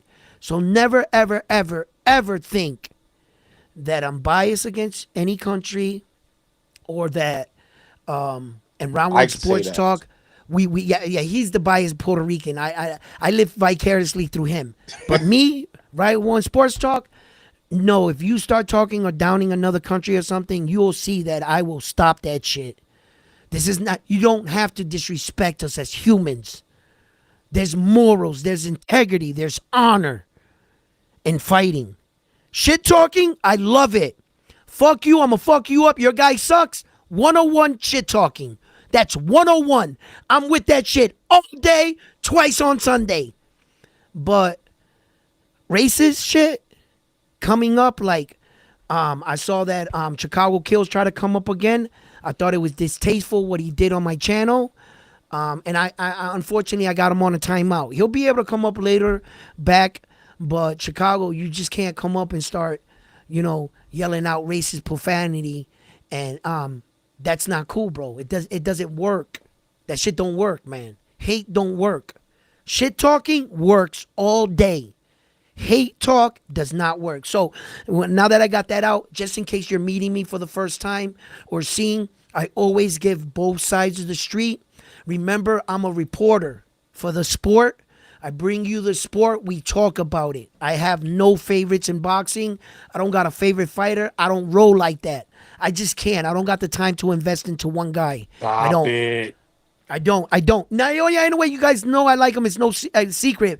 But No, you don't still, like him. You love him. I'm fucking. I'm not emotionally invested into the guy. He would have a bigger picture. I'm not. I won't do that to myself ever again. I learned my lesson young. I will never do that. I've become emotionally invested into a fighter that's a fan, and there's no problem with that because you guys are on that side. I have to be on this side. I gotta be. I gotta be awake in order to see the fighter because if I become a fan, I'll never be able to see the guy he's fighting because I'm always gonna favor him. And then my guy gets knocked out and I'm not gonna see it coming because I was hyper focused on my guy. That's why I'm not hyper focused on that one guy. I gotta be able to see the other guy across from him. I have to. So I'll bring up many situations, points, get us talking. That's my job. That's my job. That's what I do. You know what I'm saying? I'm gonna say some shit. All right? But Melasa says American nah. heavyweight lost even the toupee. Jesus Christ, we're down bad, America. Yeah. Trini wants to know, did you guys watch the Flores versus Teasley fight on Pro Box? Flores lost, but that kid's still great. Teasley is nice as well. Yeah, I think I thought Flores Yep. kind of by a slight edge Right. won that fight. It was a close fight, so I wasn't mad either way. Could have went either way. You know what I mean? It was Hmm. good. It was a good back and forth. Yep.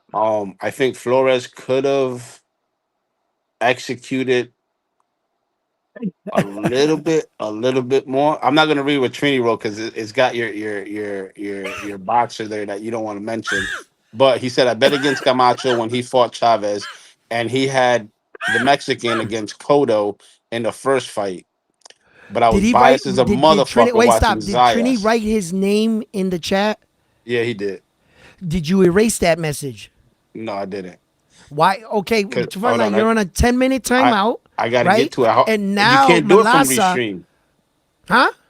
You can't do it from restream. Nope, you got to be on the YouTube. And when Malasa got a wrench, Malasa knows I don't tolerate that. So I'm not gonna kick Trini out, but take the message with the name off my fucking board. Just do me that favor. I didn't even see it because I probably would have snapped. So I'm just gonna let it go right now. But Nah, because I haven't seen hey, it, Trini, take that that shit Mexican off. boxer, you can't ride him because we I'm not. not I don't Trini. You allow good, that. but you good. You good. You ain't You got to know, Trini's apologize. good. Trini's good. If he's just learning about it, you can't write that dude's name. I got him blackballed from my mind.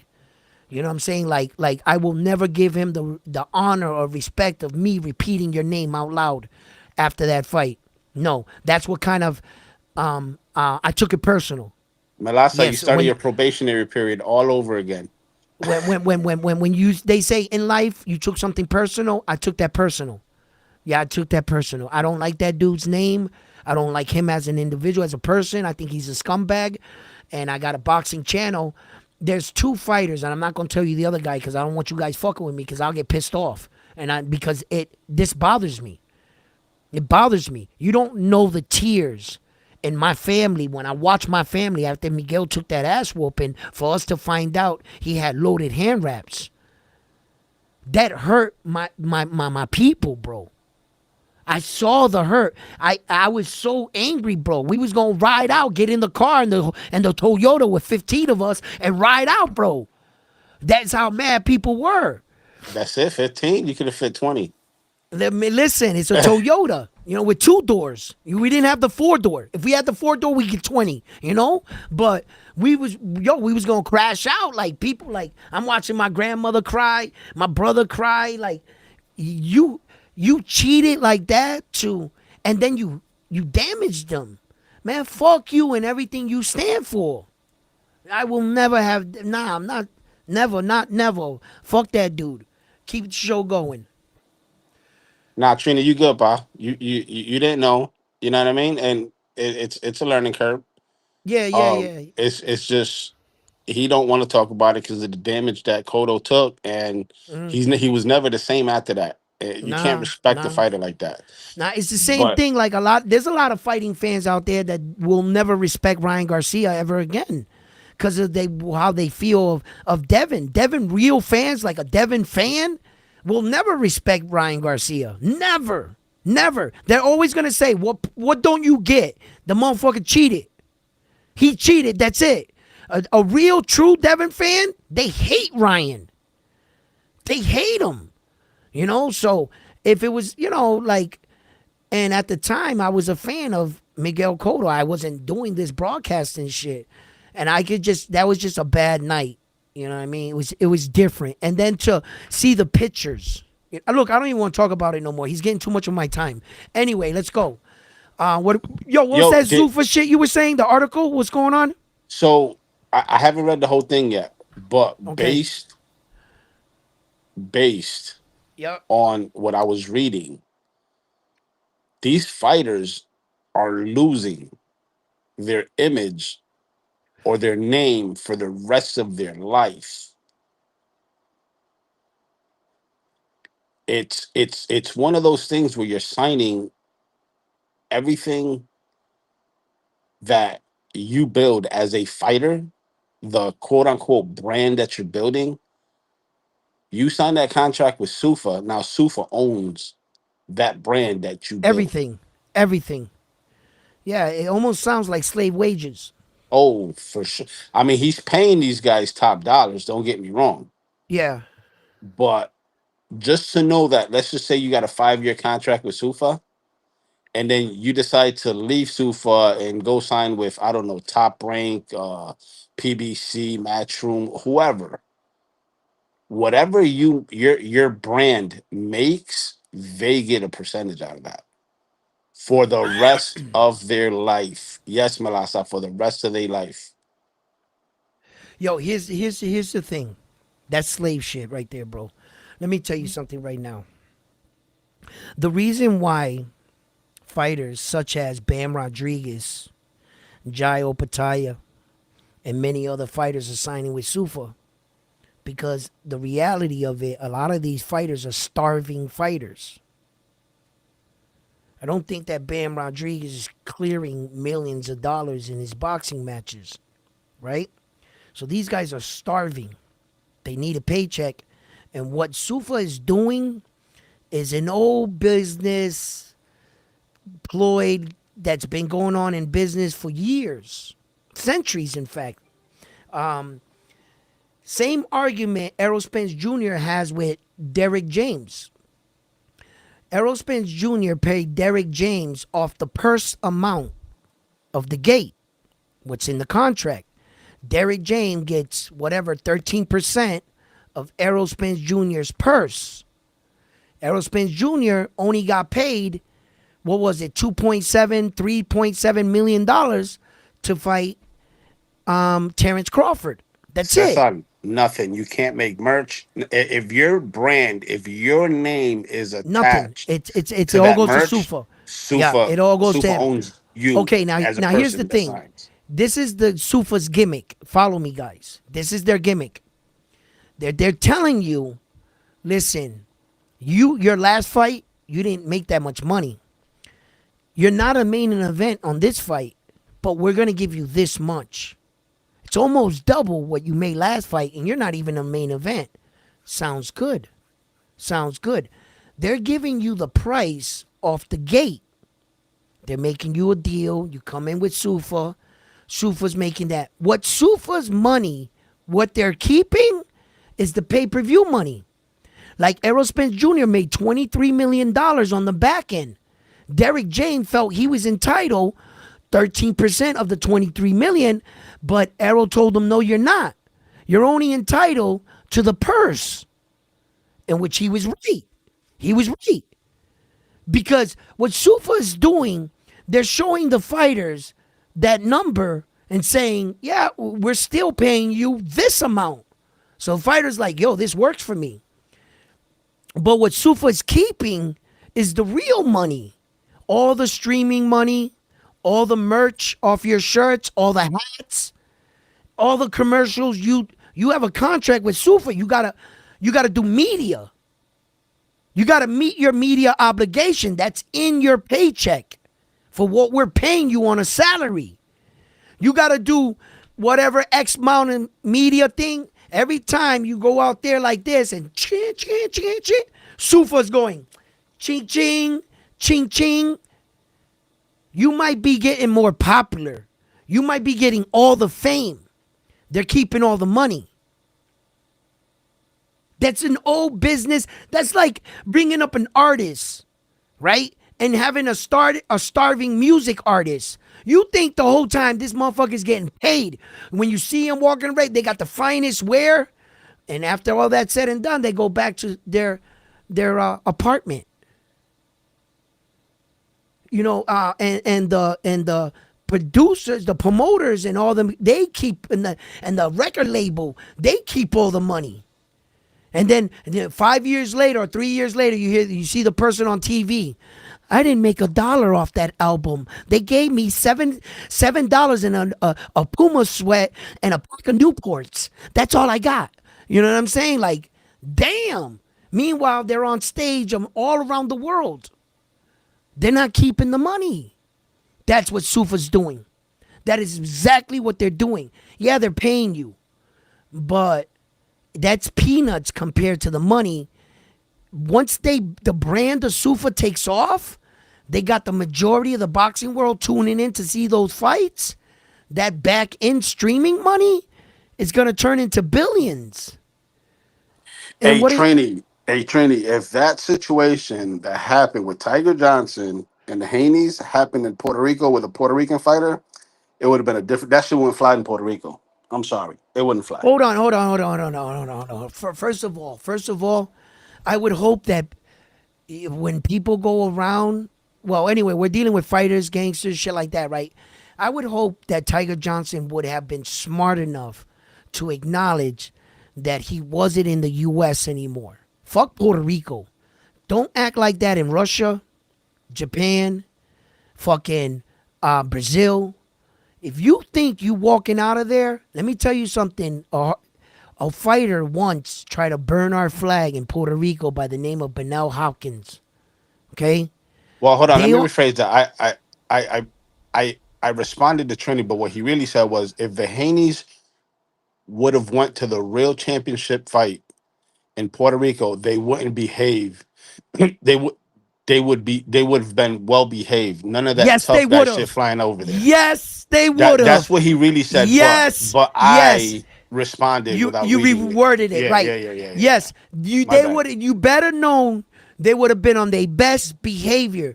That's not America, bro. Them police ain't coming to save you. You think them Puerto Rican cops is gonna stop to try to save an American when Fuck no. they coming at you, bro? They had a helicopter, but now hawking off the island in a Yep. helicopter When to he save his disrespected the life. flag. Yep. Bro, Boricuas went to the airport strapped up, bro, and was like, where he at? They Hey, real called the, quick. the Real quick. National fucking Guard in Puerto Rico to get Bernard out of there. And they didn't even help. He had to hire private security. Right? They had guns, everything. Like they, and brother, the Haney's would have been on their best behavior because you would have had to fight to prove your get out of there. Yep. Yeah, there's a point you could if you had a big enough entourage and maybe 444 and got to the cars. I don't know, Look, I'm getting but I yelled don't at think by the Haney's Malasa. make it out of there. No. I'm getting yelled at by Malasa. He said, Frontline, you can't reword the messages.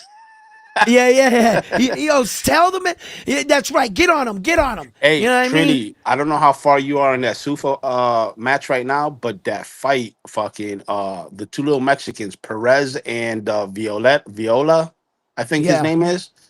Yeah. Bro, that You were shit was telling a me about that. fucking banger. You want to talk about back and forth, back and forth? It was like that. That fight was a banger. I gotta go check Entertaining. it out. I gotta go check that one I out. think it I was gotta. the first fight, I think. Yeah.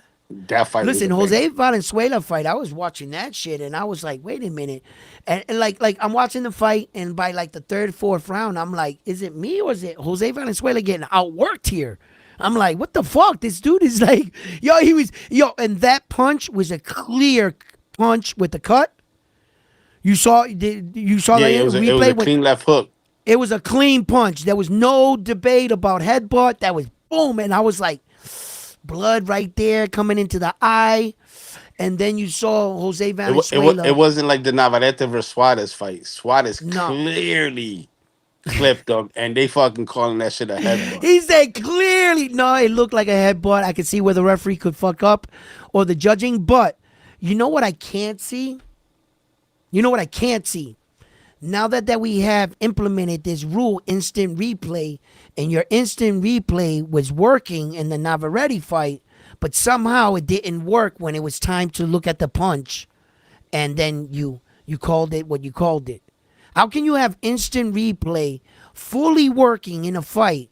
The rules say go to instant replay, and you didn't. What happened? What happened that instant replay didn't work? Now that, my friend, right there is where it makes me feel corruption. Like, dude. And then what was that other fight? The Tank Davis fight. They said the instant replay was there, but the system wasn't hooked up. Remember? That was against Roach, right? It was implemented. Yeah, it was in the contract. But their system wasn't up and running. What kind of Mickey Mouse operation you got? How can we implement a rule, instant replay, into the fight? That there was another instant replay fight where instant replay came into effect, worked, but we still didn't get the outcome. Virgil Ortiz. When Virgil Ortiz got dropped in the 4th round, they stopped the fight. The referee announced, we're counting that knockdown. And they went back to instant replay. 2 rounds passed. In the 4th round, they said, we in fact looked at the tape. The knockdown is awarded. Where instant replay worked. The guy still lost, but at least they used the system. How the fuck are you going to have instant replay in effect in that fight with Navarrete? It was, they went to it.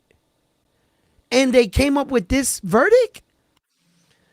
That makes you think about stupid shit. I can't help but to think, bro,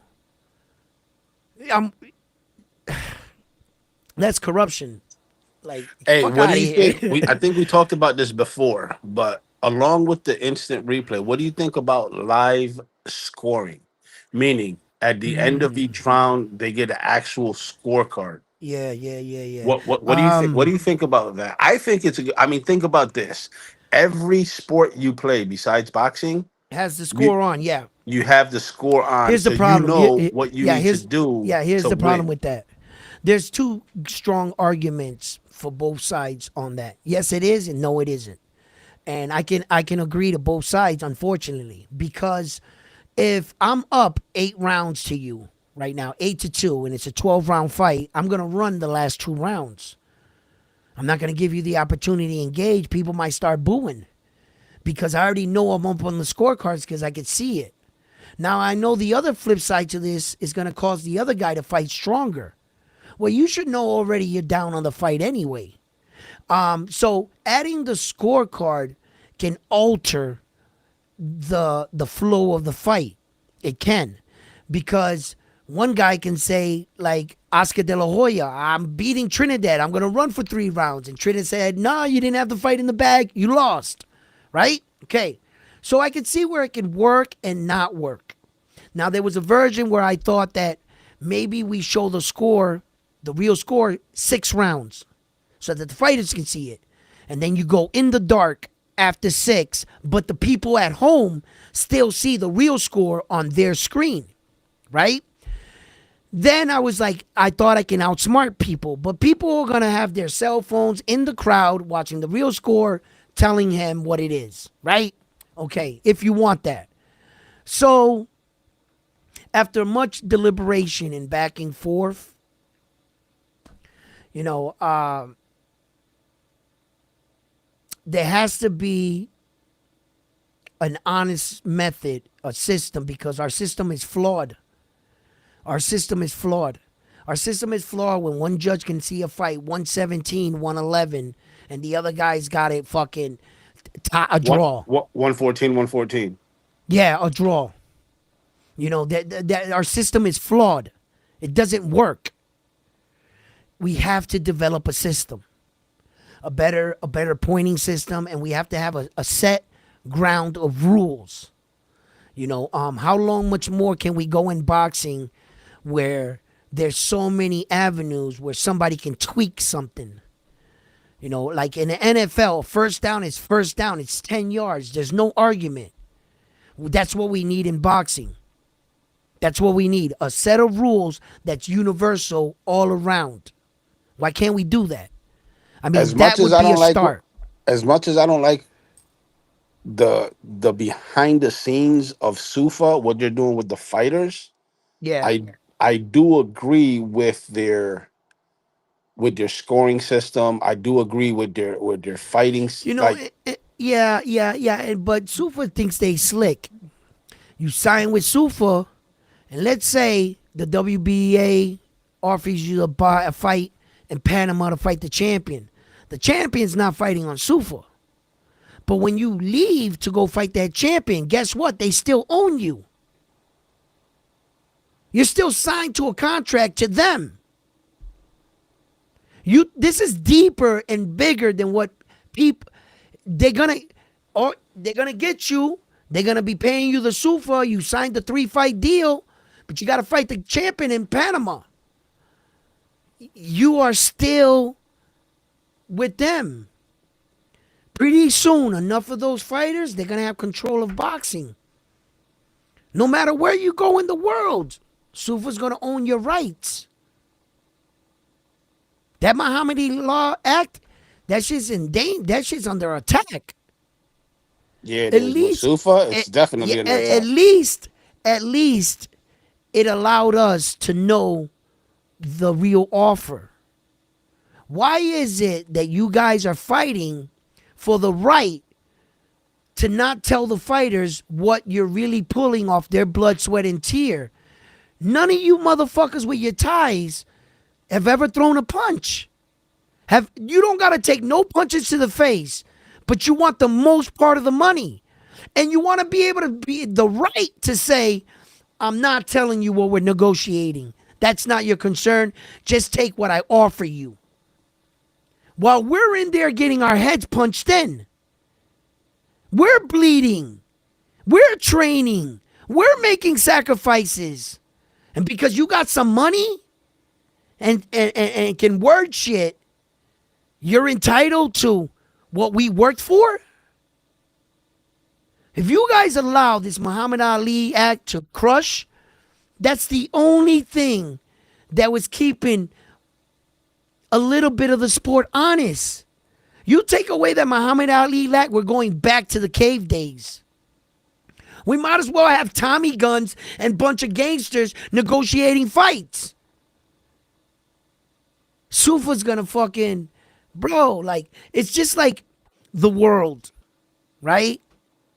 The world got us all caught up in rap videos, the latest fashion, and they all over TikTok and YouTube, they show me your latest carry with a gun to keep promoting to our children to continue to go out there, shoot each other, kill each other, because all their businesses flourish. The funeral services go up. That costs a lot of money just to get a fucking. No, we're not gonna do that, round one. We're not gonna do that. You know how I feel about the Second Amendment. I'm a strong supporter. Guns don't kill I get it. people. People I kill get people. exactly. I get that, right? But I'm just saying the message to keep us all wrapped up. So guns, are character life, sell drugs, bang hookers, shoot people, go to jail. That life ends up nowhere. It's just a dead end road. Show me your latest carry. Show me what you're drinking. Show me what you. Yeah, I learned that life and it went nowhere. You know what I mean? You're like your bank is a shoebox full of money. Even when you get out of that lifestyle, you realize you wasted all that time because you accomplished nothing in the real world. And that's exactly what Sufa wants to fucking thing. And you're right. I've never in my life ever seen a gun kill a person. Not once. To this day, I've never seen that. I've seen a human pick up a gun and shoot somebody with the gun. Yes, I've seen that a million times. But I've never actually seen a gun itself just mysteriously pop up and start shooting people. You're going to need a human to pick it up, right? So it's not the gun's problem, Frontline. If you take away guns, we'll just pick up a rock. A criminal will go to the next available That's all you're gonna do deadly is just weapon. pick up a It stick. happened Yeah, in yeah. England and UK. No, you could do that whatever you want. Yeah, and then you're just making you. If you take the gun away from the peoples, what's the next step for the military to come in and enslave all of us? We don't got They'll go, guns. they'll go to a knife. They'll go to a hammer. They'll go to No, we don't. whatever. Yeah, yeah. Like if yeah, guns are bad. Guns are bad. Really? And my kid got shot by this. Unfortunately I hear that. Boom. That's a terrible thing. But if you strip the American people of their guns, right? What's the next? What would stop the military to coming in and saying we're enslaving all of you? Well, that's the reason why the You U.S. has can't. never been invaded. That you're not gonna have a rise up. None of you. What do you guys got? BB guns, slingshots? Like it would be easier to take you over as people. The fact that we can bear arms, protect governs ourselves. But anyway, let's not go down that road. Hey, But so Melasa's not a fan. He says looking as a casual fan that wants to watch some action on Saturday night, something not too complicated to watch. Those customers don't care about boxers' negotiations. Then he yeah, says we take the Muhammad Ali Act and we are back to the 90s. I don't like back. what Muhammad Ali Act did to boxing. Ali Act makes these boxers entitled. It does. It does. But it makes them entitled but at the same time entitled for their worth. Because in actuality, if you didn't have the fighters, you wouldn't be making money off of them now, would you? To sit here and think that it's going to be right for the promoters, the management, the lawyers to all cash in on my hard work. I think what the Muhammad Ali Act did, instead of the promoters getting the 80%, 90% of the bag, it flipped it around and gave the boxer the majority of the bag, and then they created percentages, a percentage out of your bag. That's who gets the promoter gets a percentage, your trainer gets a Right. percentage, so on and so forth. So I think the Muhammad Ali Act is protecting the boxers. That's what I think. We're going to crossbows next. Them Crossbows. Yeah. Yo, we're motherfuckers going are deadly. You could backwards. take you could take a deer down with a bow. Yeah, I know that. Listen, what you mean? You don't think I'm ready? Huh? You don't think we ready around here? We strapped. You know what I'm saying? Look at front line. Look at the screen. I see it. I see We it. strapped. We got our crossbows already. I'm already prepared. Oh, I'm ready to go down that road. I live in the country. Listen, I got a couple of them downstairs, the big boys. Stop it. I that one's Well, right there because it's the hand one. Just get somebody. you know Mr. where I'm Bond, at. nice I to carry meet the you real here. things. You know what I mean? Yeah, the twins. I leave them alone, bro. I don't touch the twins. Never. I hope I never pick them bitches up ever again in my life. I hope I die and never visit them again. You know, I just, the world is just a better place. I don't feel like I should live like that. You keep So building that mentality, so I don't. So, fuck it. Melassa's argument is if you don't have the money or the promoter, you don't have the place for boxers to entertain. We get all that. But on the flip side, if you don't have the boxers, you can have all the money in the world. You can have whatever. You can have the place, you can have everything. But if you don't have the boxers, you're not going to make any money. You're not gonna make any money, So right? it's So, it's really a 50-50 thing. But the ones making you the money are the boxers getting in there. They should get the bigger portion. That's just my opinion. You know what I'm saying? yeah. Now, the things where things get complicated, where you need a lawyer or a manager, promoter slash, to know the networks. The networks got their own lawyers and they're their own kinds of sharks. The promoters go back and forth with the networks. The networks are also trying to cash in off your blood, sweat, and tears too as well, because they have the streaming platform to get all the revenue now. So the streaming promoter, your promoter got to go in there and fight against them to be able to get the most money. Sometimes your Yo, promoter will come out of the Kai, room Kai ain't leaving money shit. on the table. What's up? What's Kai saying? He said you bought that from Billy Joe for a few batteries and a marbles. Nah, bro. Billy Joe he would Yo, he Kai you ain't shit fucked for up. that one. Yo, he fucked. Did he say Marlboros or Newports? He said marbles. Yeah, he's right. He's right. Fuck, he got the Marlboro part right. Fuck, He ain't shit for that one. That shit because funny as they ain't taking Newports out there because Newports are banned in Massachusetts. So, but this motherfucker is no joke. Stop it, Kai. Yo, I can hit you from my window 30 yards. Kai, you're taking one in the leg. You know what I'm saying? And then another one's gonna go in the other leg. Then I'm just reloading on your ass, Kai. Then you're gonna just see me walking up behind you, Kai. Cause I got these for days. You see these, Kai? Yeah, that's your ass, Kai. That's your ass. We just gonna put a whole bunch of these. Kai, you're going down. Now, we might shoot the pen at you. We might just shoot the pen at you, Kai. Kai, you ain't gonna make it far. yeah. We gonna do you dirty. Yeah. And then I got another bag with the real good tips. I'm gonna try them out on your ass too. Oh yeah, cause this is quick load. You see that bad boy right there? You see that? That shit was loaded, huh? Kai, oh, come on, Kai. Let me show you what a couple Marlboros can do for you. Just a Melasa couple says Marlboros and marbles. No, he said a couple he said a few batteries and marbles. Oh yeah, a few batteries. Let me show you what a few batteries can do. That's a good investment right there. Fuck Kai up.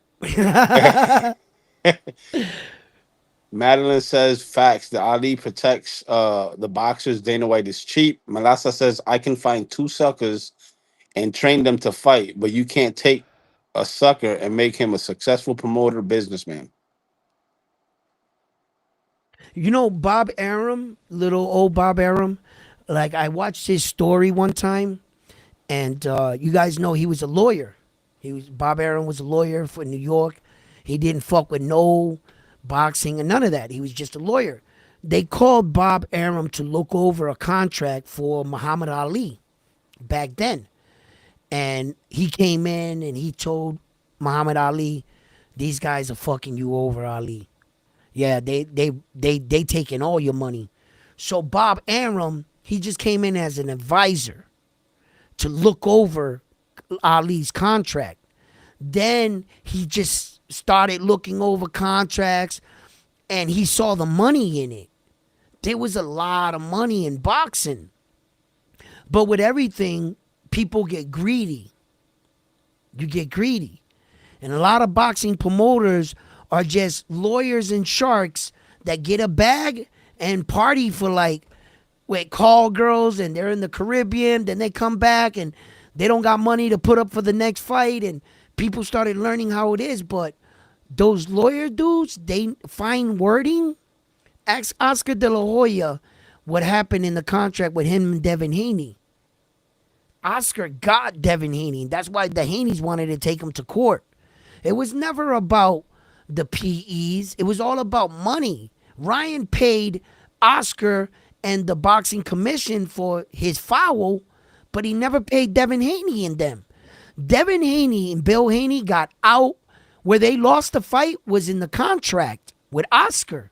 And Oscar's years of little snake things, he learned that from Bob Arum. Who do you think molded Oscar De La Hoya? Bob Arum, right? And Bob Arum just fell in love with boxing, and he branched out, and Top Rank was born.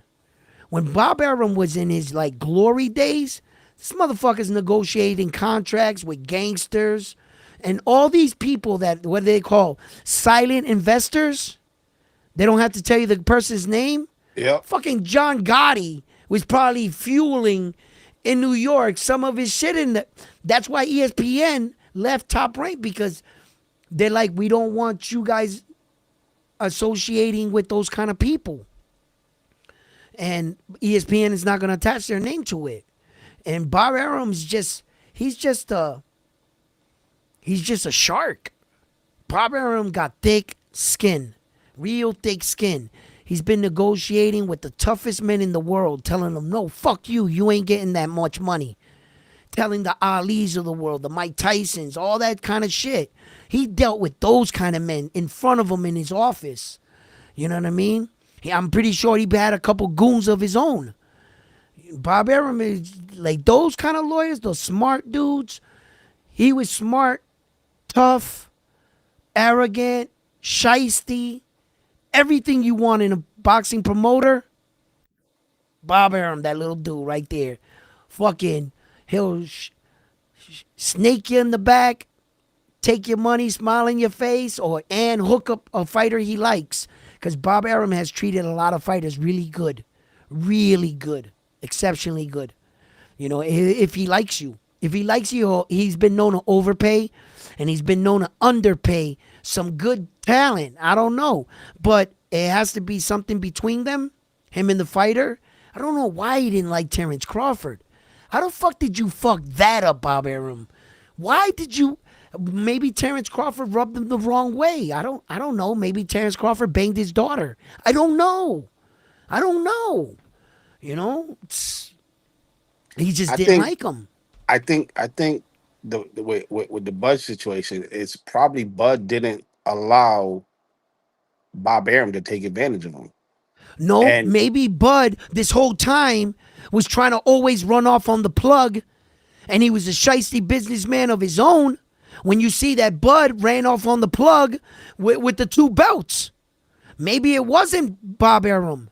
Maybe it was Terrence Crawford and his business mindset, thinking that everybody should just pay him and that you should just bend the knee to him. Because what brings up Bud Terrence Crawford, what makes his little movement knocked out a little bit of the air was himself. He just went on social media advocating for some dude to get a world title fight. What are you talking about, Terrence Crawford? Didn't you say that the titles were no good? Didn't you say that you're not paying sanction? But and then you're advocating for a guy to get a world title. You're in the ring in a world title fight for Tio and Shakur, and you're proud of him winning the belt. Weren't you just saying that these belts ain't shit? And I think And he that was the just proud that Shakur beat the shit out of Tio. listen, no. But the image, bro, if you're starting a movement, if you're the reason why fighters are saying, you know what? I'm not paying these sanctioning fees. How the fuck could you be promoting the belts in the next freaking month? Terrence Crawford, bro. No, you know what? You ran off on the plug. Hold on. I gotta It's adjust you. Malasa. I gotta adjust Malasa. He says, when I do tree work, why does my boss make more money than me when I am climbing the tree? The same in boxing. It's not the same. It is no, And no, no. Good point. Wait. Malasa, you got it. You got no, it. he don't got it. He don't You got it. got it. Just wait. Yes, you do got it. Just move the pieces, Malasa. Move the pieces. Why does the boss make more money? He owns the company. I hired you to work for me, and now you want to take over the company because you're actually doing the job I'm paying you to do. You got to understand that you're at work and that the boss that made the company, I'm giving you the ability to get in that truck in the morning, not Malasa. So you might be going out there doing all the work and getting the less money, but it's because I own the company. Here's But the difference.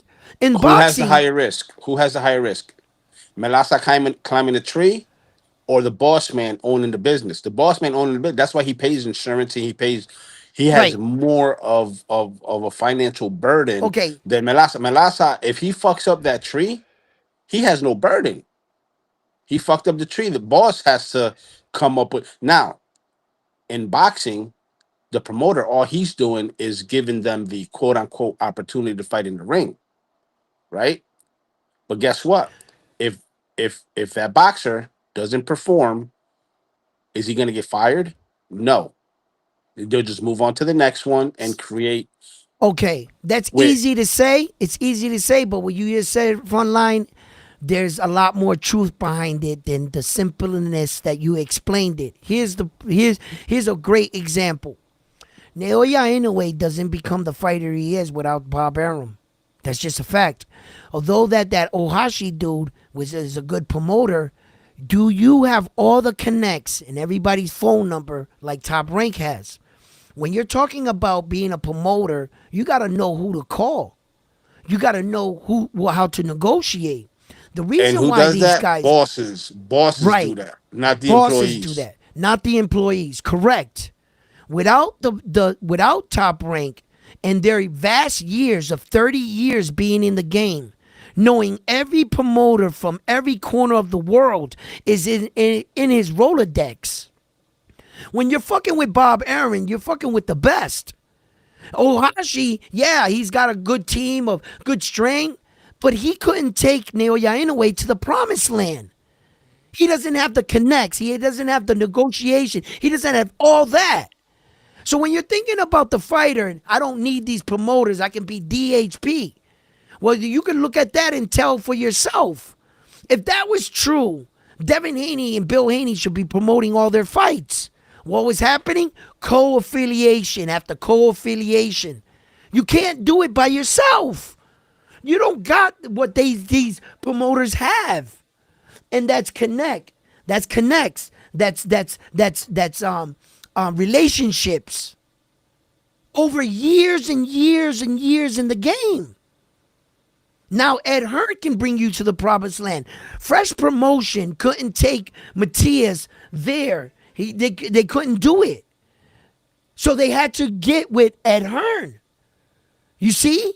And that's where this okay, you can say, I don't need this to do. Man, brother, yes, you do. Yes, you do. Unless you know every fucking promoter, because Well, here's the problem with like Malasa says, the promoter's making the fight, finding the sponsors. If the card doesn't sell, the promoter gets the loss, not the boxers. Okay, but here's the thing: before a fight happens, a promoter can go to anybody that ask or request for a sponsorship for the card, right? But the sponsors are going to look at the card and say, who's on the card?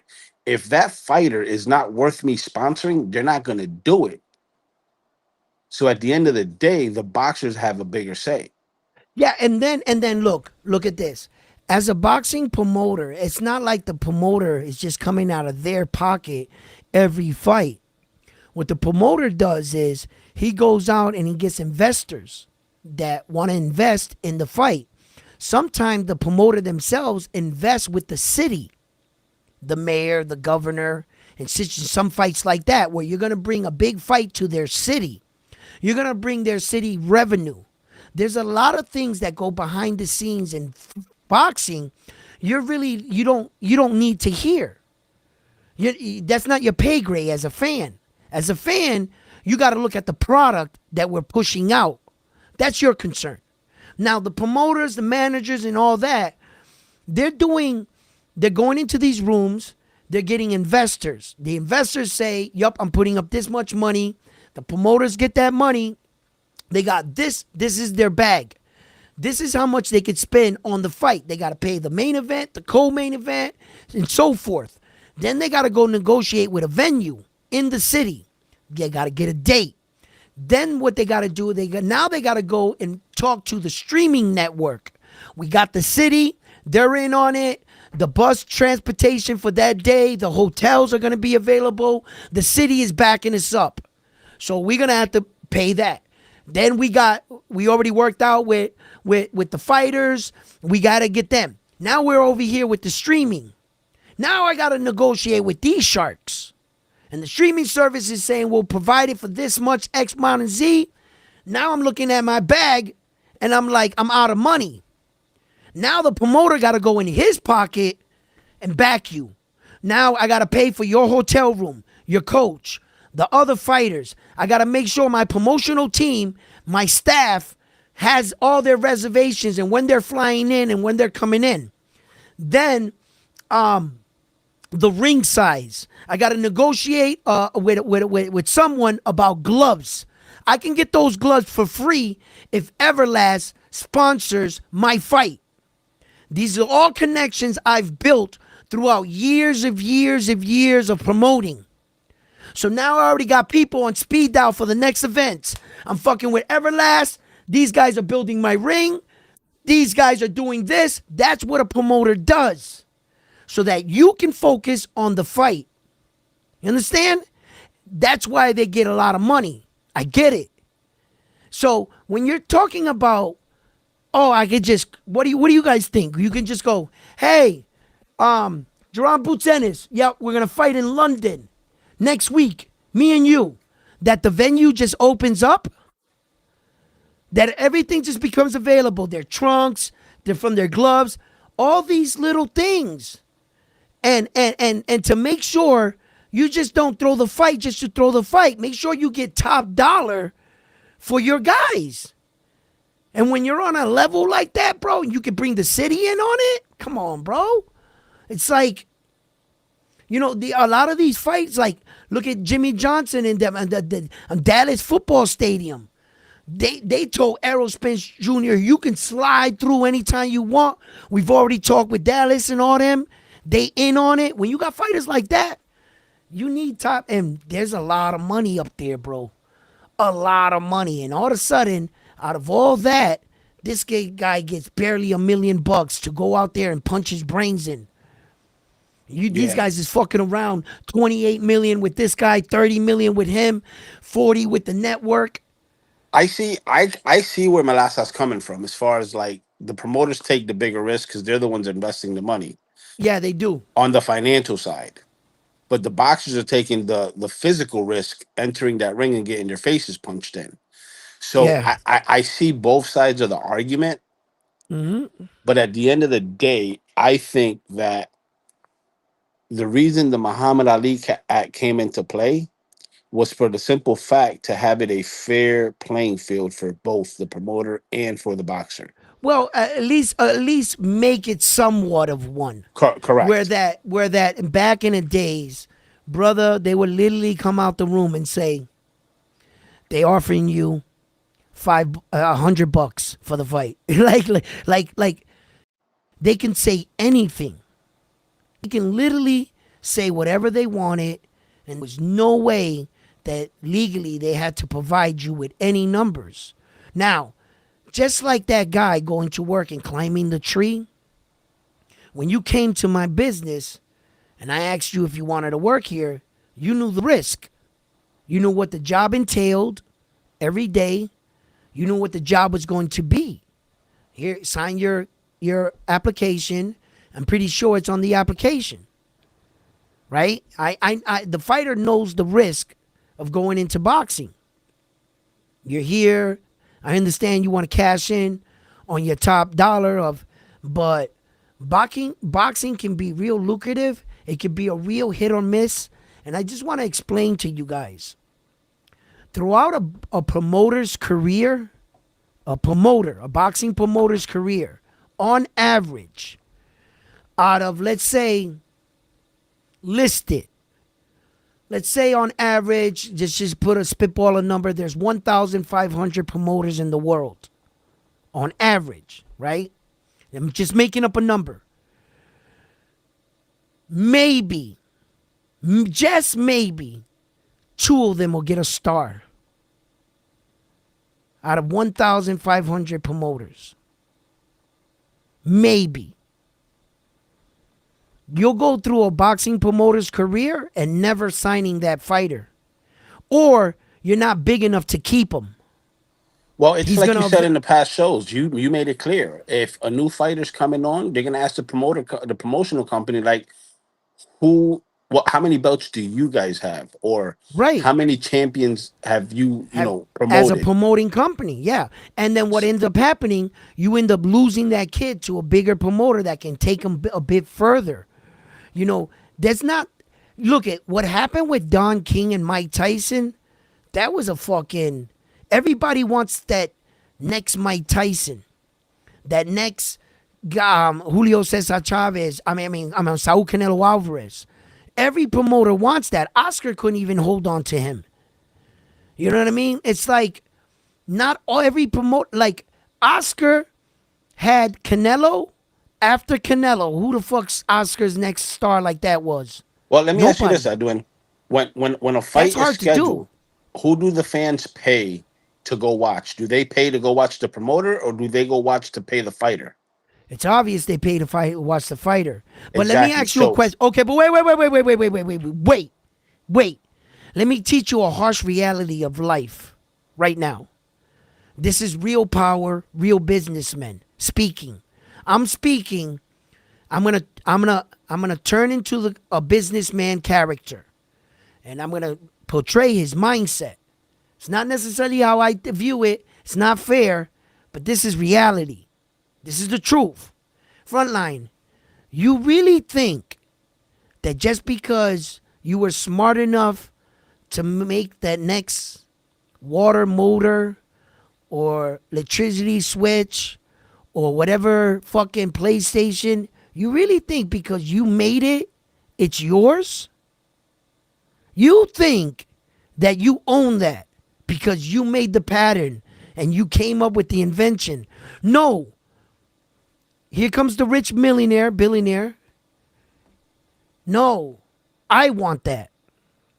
And you think just because you had the bright idea or you go out there and sweat blood, you think you deserve the better share of money? No. I have all the power. I have the money. I have the companies. And I'm thinking like a real businessman. I'm going to take everything you have and I'll give you what I feel you deserve. That's the harsh reality of the world. right, You but think it depends on the anything. creator let's No, just it say, doesn't depend on it nothing. No, it does. does. No, it doesn't. No, it Hear does me, not. but hear me out. Hear me out. No, hear me out, I'm a frontline. struggling inventor, right? I created something that you're gonna promote. You're gonna offer me a X dollar amount, and then you're gonna take over. Me as the inventor, I'm gonna say, well, you know what? I need the money. I'm gonna take what you're offering, but I'm gonna counter that. I'm gonna You're say I want you're so cute. royalties. Yeah, you're cute. Listen, look. No, I'm talking about real business people. You're still down on like 4 levels down from what I'm thinking. I'm already at the harsh reality. I'm not at the negotiation table with you.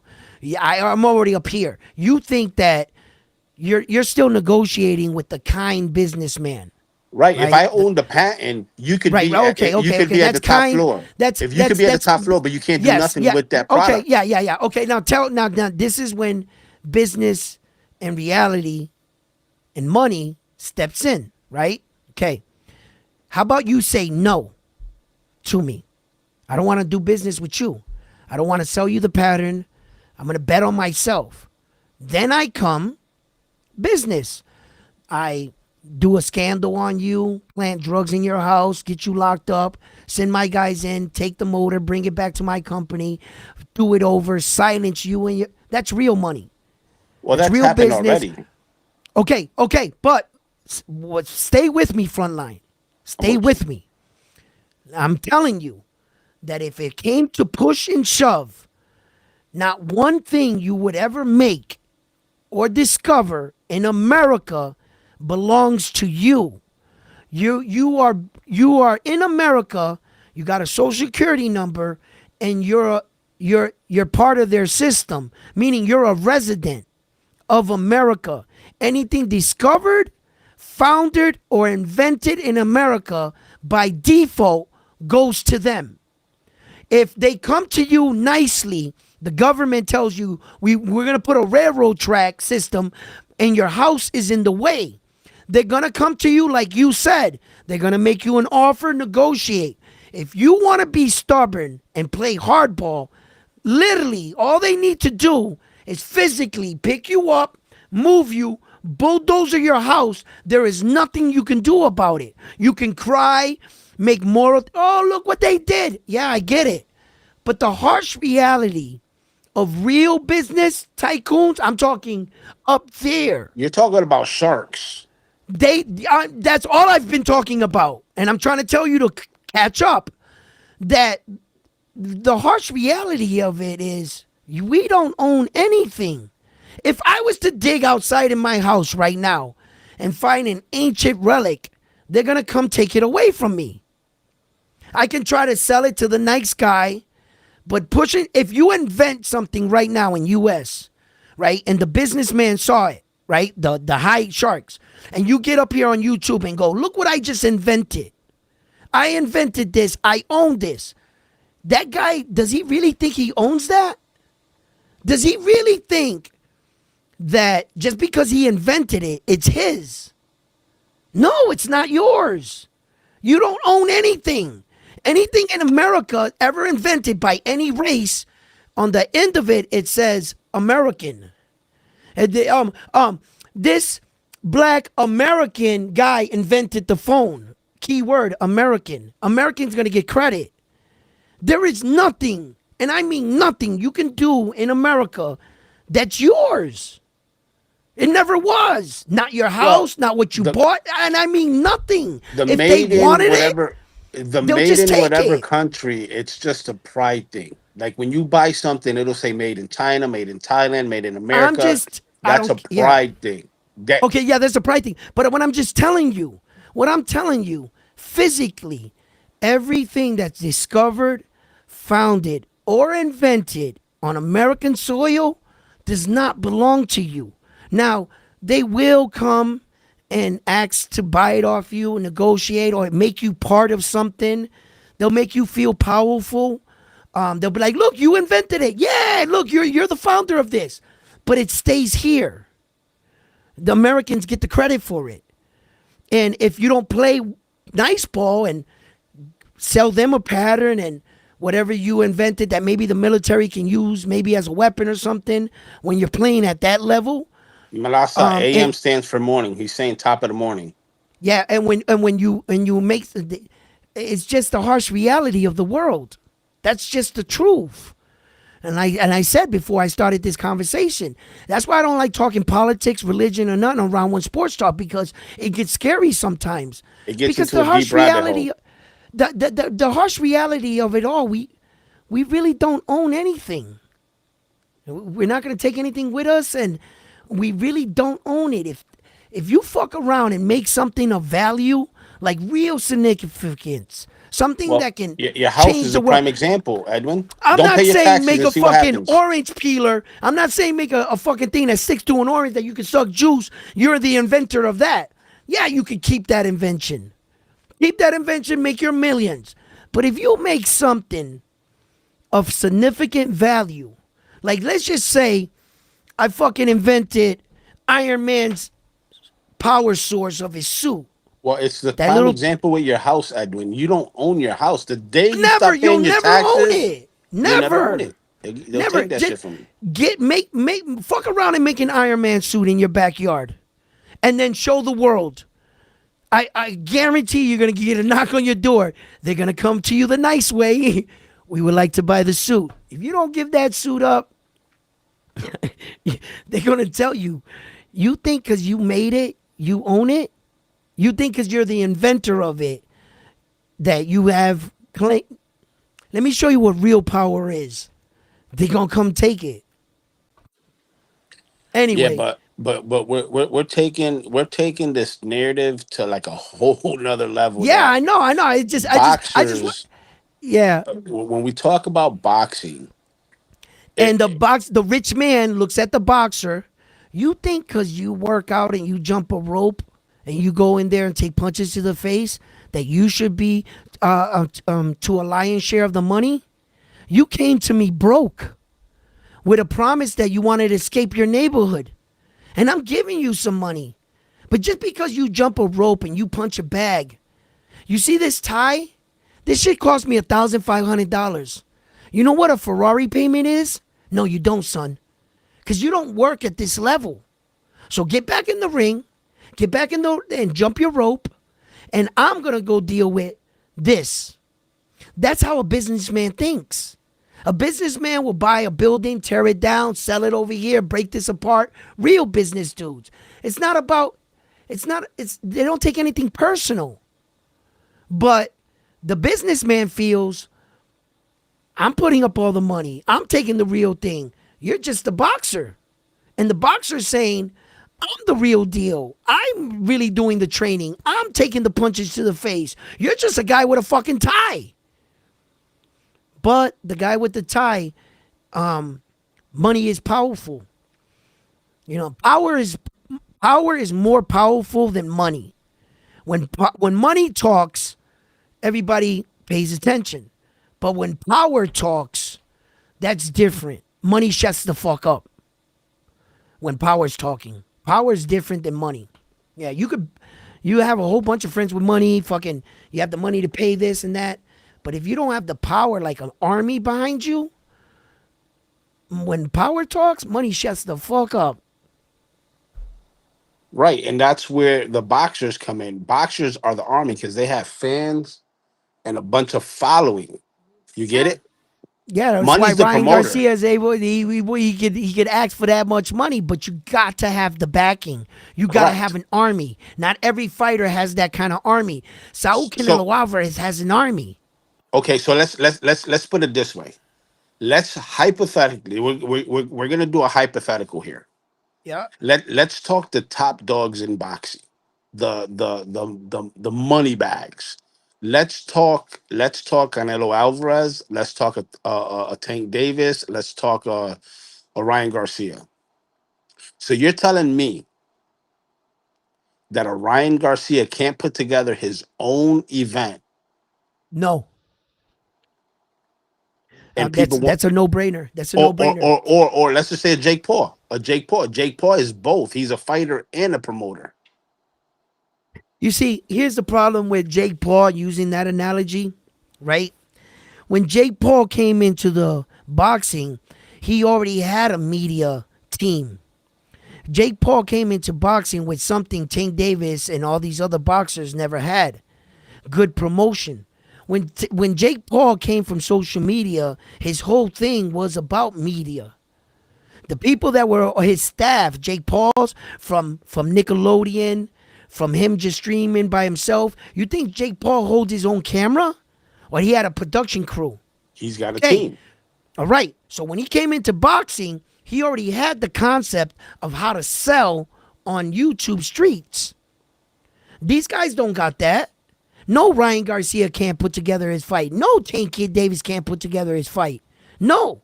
They got no media, no staff, nothing. You're dealing with a kid that just his head is this big by himself, just like Tank. Right? So, no, they can't do that. No, they're not businessmen. They would get railroaded in every corner. Can't do it. Listen, one of the promoting companies that was advertised as a promoting company, as you can see how strong and how hard and how much time you got to dedicate to a promotion company. Let me work you guys' memory. How long have you heard of Floyd Mayweather's Team Mayweather fucking promotions? He's been advertising Mayweather promotions while he was fighting, an active fighter. Now tell me, to current day, where's Mayweather's promotions building in the world? What phone number are you going to call that a secretary answers the phone? And Mayweather promotion has had numerous of fighters. And he's been advertising Mayweather promotion since he was boxing. I'm here to tell you, there is no Mayweather's promotion. It doesn't exist. So you're saying Devin Haney Promotions doesn't exist either? Tampoco. That shit don't exist neither. All the Devin Haney's promotion, it consists of his gold chain and his dad. That's DHP promotion right there. The gold chain that he got around his neck, the few that he gave out to his own staff, and his father. That's all of DHP promotion right there. They can't promote their own fight. They've even signed a 3-fight deal with Turkey. So Turkey owns the rights of DHP. There is no DHP promotion. Can you call DHP right now and have them schedule you a fight? Can you sign to them? You can sign to them. Yeah, but are you going to bring your kid to them? Fuck Hell no. no. Fuck no. So there is no DHP promotion. My There kid will be is signed no to flavor. Fresh Productions. Bro, there's no Mayweather promotion. That's who my kids will be signed to. Fresh Production. Man, listen, that's how hard that promotion shit is. That's how hard. That this guy right here, with all that money, you couldn't pull that shit off? Or did it actually entail on doing work? Getting in the room, arguing with these guys and their lawyers. It actually entailed that, Floyd, you couldn't do this by yourself. You would have to hire staff. Well, Melasa Coro Promotions got Oscar Collazo, so Listen, and there are in co-promotion with Golden Boy. right, just like my boy Jose Rivera. He's got his own. They don't got an office. They don't got a build. They're struggling promoters that are trying to get there. They're not like Top Rank. Top Rank got offices all over the world. All over the world, Top Rank got an office somewhere. Ed Hearn is starting to do similar things. Like, they got connections. They'll get your fighter where he needs to be with their connections and their people. That's what you need. You need a staff. You need a team. But when you're small, like Sam Lukowicz, where's his office? Where's his promoting fucking his house? Upstairs, probably. Somewhere in Central or South America. You know, look. They're not like that, bro. That's not a big promoter. But Ed Hearn is. Oscar De La Hoya is. You can call Golden Boy. They got a building. They got staff. That's Golden Boy. You got Top Rank. Those are the real big wigs. And when you're that big, you have a lot of people to pay. So the promoter got to get a lion's share of the money because he had to pay Judy's ass that answered your phone call. And I got to pay this lawyer, and I got to pay this guy, and I got to pay this guy to fly out to California to check out the venue to make sure we get that. Then I got to pay this lawyer to argue with the streaming. That's why as a promoter, I get a lion's share of the money, but it doesn't all go in my pocket. Now when I get that bag, I got to pay Judy, I got to pay my lawyer, I got to pay him, I got to pay, and then whatever is left over, I hope it's a big piece of the pie, and now I got it. But that's why the promoters feel that they should be, and listen, I've had this argument 1,000 times. I'm well versed in this argument. Yeah, the promoters, they deserve a big, and I could hear the argument from the fighters, but the fighters don't do all this shit. They don't negotiate all this shit. So basically, in your opinion, the Muhammad Ali Act should be taken away. No, the Muhammad Ali Act should be stayed, but things should continue the way they are because although I know that the Muhammad Ali Act guarantees me that my promoter's doing the best. He's not slacking, leaving money on the table, getting out-talked in some of these streaming places. If he comes back and says, oh, all I got was this, you're fired. Listen, I need somebody in there pushing these numbers. The bigger the number, the bigger percentage comes to me. You want to make sure that, yes, that at least the Muhammad Ali Act gives you what the fight generated. Because some of these boxing matches are just bigger than you. Some of these, where they held these venues, they took their fight to South Africa. Like, there's cities that bid on these fiends in purse bids. But here's my thing, because we're going back and forth about it. So Malasa's saying that the promoter should get more. Here's the, just to sum it up. The boxer asked for XYZ amount of dollar, correct? Mm-hmm. Yep. Now there's smarter boxers out there that'll say, okay, I want this guaranteed. And then on the back end, I want a percentage of the network. I want a percentage of the gate. I want so on and so forth. Right. Okay. That's where the promoters, they need to pull back on and just say, listen, I'm putting up all the money. And I'm saying this because it'll be fair for both parties. Yes, I get it. The promoters take all the risk financially. The boxers, on the other hand, are taking the physical risk. So that being but said, how about this? Yeah, but how about this?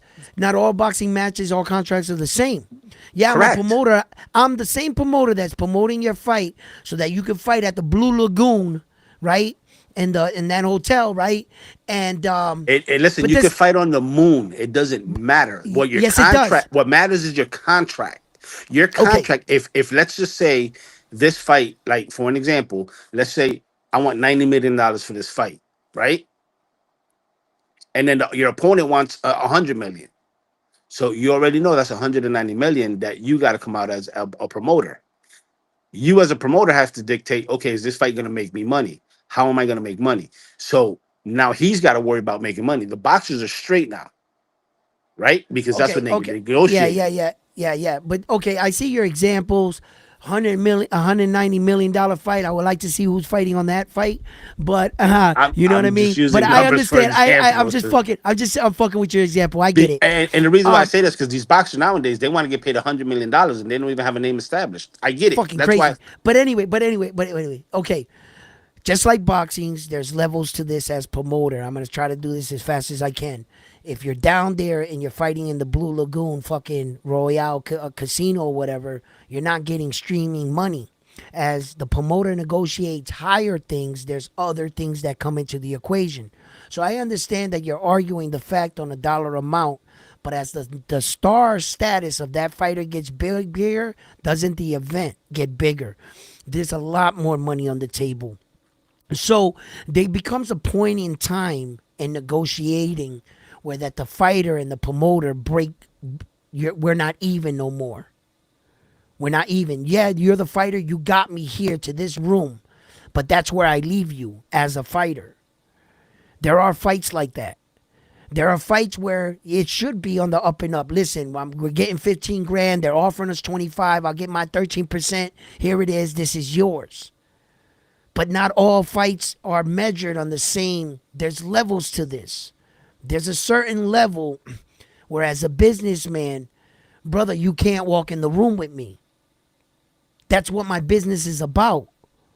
How am I going to have an open business as a promoter, as a lawyer, as anything in life, but just be walking around with my clients and showing them every dollar I make? And having them judge me and then say, no, Facts, well, Kai. man, you're making a lot of money. Why can't I make more now? No, wait, you shouldn't be looking at my book. This is my business. But you This never is have a what I fighter. do. But you never have a fight. So you got to understand the business, I though. understand, but at some point, there's going to be levels to a fight. And at a certain level, you're going to have to stand outside the door now.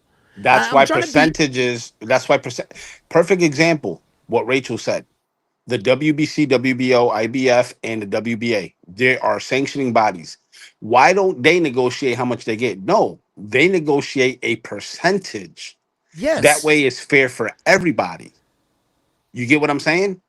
So get it. if one fighter is making $1,000 and their percentage is 3%, that's $300 that goes to the fucking Okay, but wait sanctioning a minute. bodies. Check this out. Listen to me, brother. Listen That's to where me. promoters need to be at. I get They it. I get a get it. percentage, and the boxer makes a Okay, percentage. but you're not entitled to all percentages. No, you're You, not. the You're fighter is entitled not. to 100% of what that contract is written out for, not what the venue's making. Okay. But wait. Okay, listen to me. There's a certain level to what you created. Yes.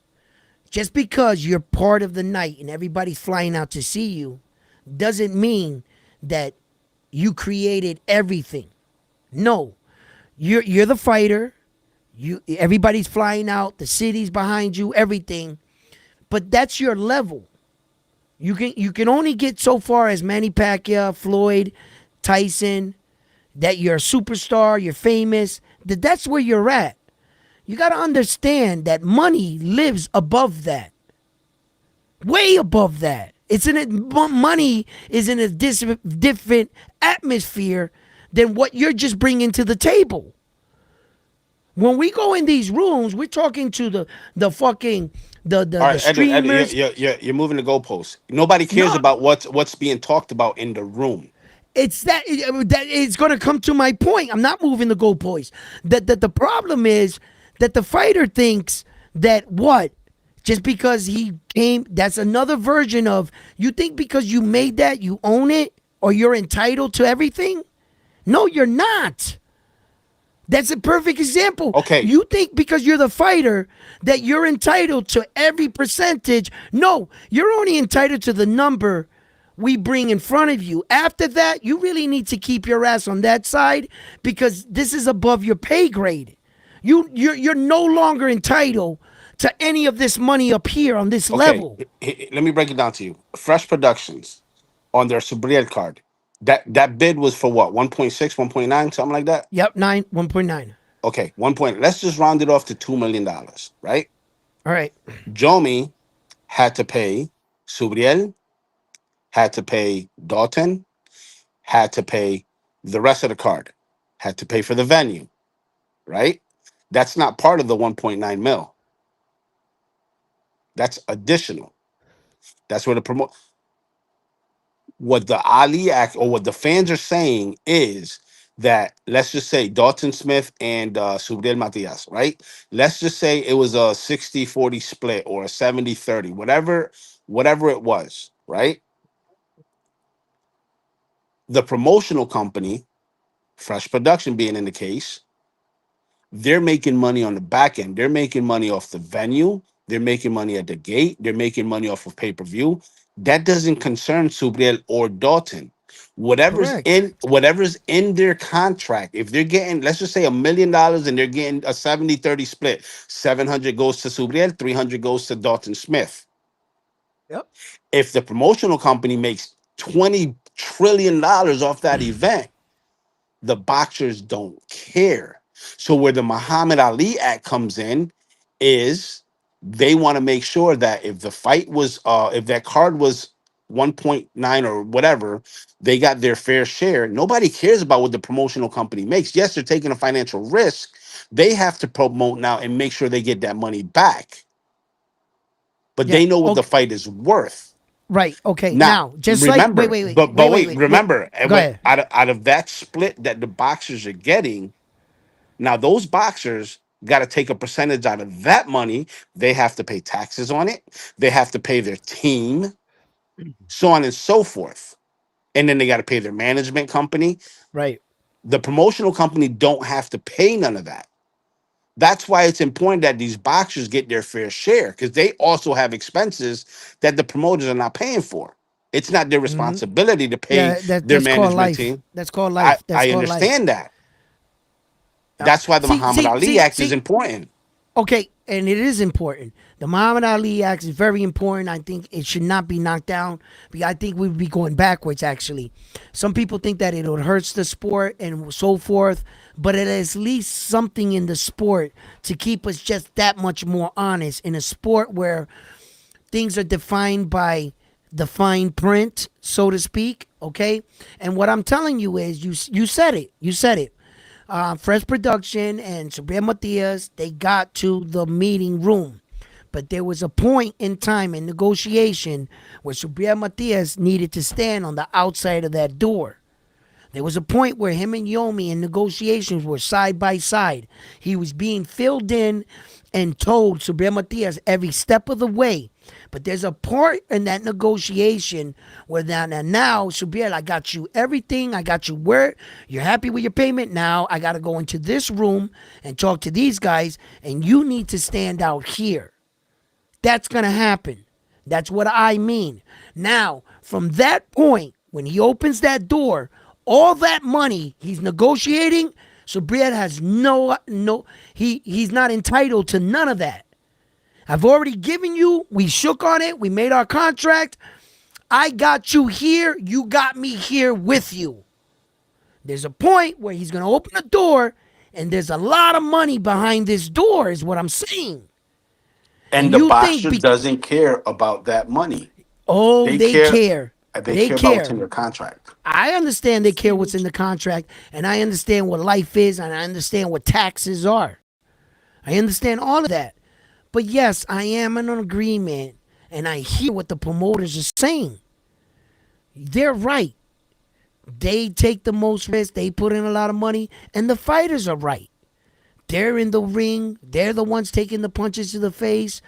But unfortunately, you can get bigger than yourself. And a lot of people can make money off of you. Does it make it right? Or is that the human nature of greed talking to you? If you didn't know about these numbers, they would have never bothered you. You see, like for instance, if I come over and you say frontline to me, you come to me and you say, Edwin, I'll give you $100 for a lighter, right? But I don't have a lighter. So I go to Joey and I say, and because $100 for a lighter is outrageous, right? So I go to Joey over here and I say, hey, Joey, man, why don't you sell me your lighter for $5? I'll give you $5 for that lighter right now. And Joey's like, man, $5 sounds cool. Here, take the lighter. Give me the $5. And I turn around and take that lighter right in front of Joey that I just bought it for $5. And I give it to Frontline. And I say, give me $100. And you pay me. He's going to feel a certain kind of way. Why He should going to he? be like, because, bro, you just made $100 off my fucking lighter. I know that. I wouldn't have sold it to Let, you for 100, let me right? tell you something. Let me tell But you I something. had to connect. You know why I Indian had to people? connect. You know what? I You get ever what you're saying, you ever though. dealt with Indian people I, on business? You ever dealt with Indian I, people? you ever dealt with yourself? Listen, if somebody does that in front of me and I come up It with doesn't $20 matter. Listen, if and you, he let's take it to makes the streets. off Let's my take it to the streets. $20 a Hold on, hundred hold on. bucks, Let's take it to the streets. You get a I key just for did. no. You take a key and you pay. Let's say 10 grand. Stop it, You're Frontline. gonna stomp it. You're gonna stomp it. You're gonna double it, and then you're gonna sell the grams for fucking It's thirty just dollars, American $50. greed. The fighter wants more money, Frontline, because now No, he's finding about these numbers. The Ali but Act kept okay, them in the dark. The Ali Act, without it, kept them in the dark. When they that's implemented the Ali Act, it kept them somewhat in the loop a little bit for them to keep them honest a listen. little. I get it. Okay, so the Aliyah It's needs to just stay. human greed. No, it's greed for everybody. It's greed. That's what we're gonna talk about. It's gonna boil down to that. That no matter what you say the number is, if the fighter didn't know that that number existed, it's not gonna bother him. But the minute Derek James found out that Errol Spence Jr. got $23 million on pay-per-view sale, but for the purse he only got 2 point something. So Errol Spence Jr. took $23 million and walked off on Derek James. And Derek James said, yo, bro, let me tell you something. I was in the gym with you, sweating all those hours, doing all that with you. I put in all the work with you. I should be entitled to some of that money. And Errol said, no, you're not. Because we got to the door and I told you I'm giving 13% off the purse. We were cool. But when Errol crossed that door and went into the other room, now he found out about that number.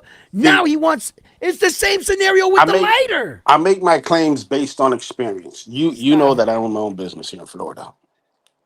That being said, when I go to a client's house and I give them an estimate, right?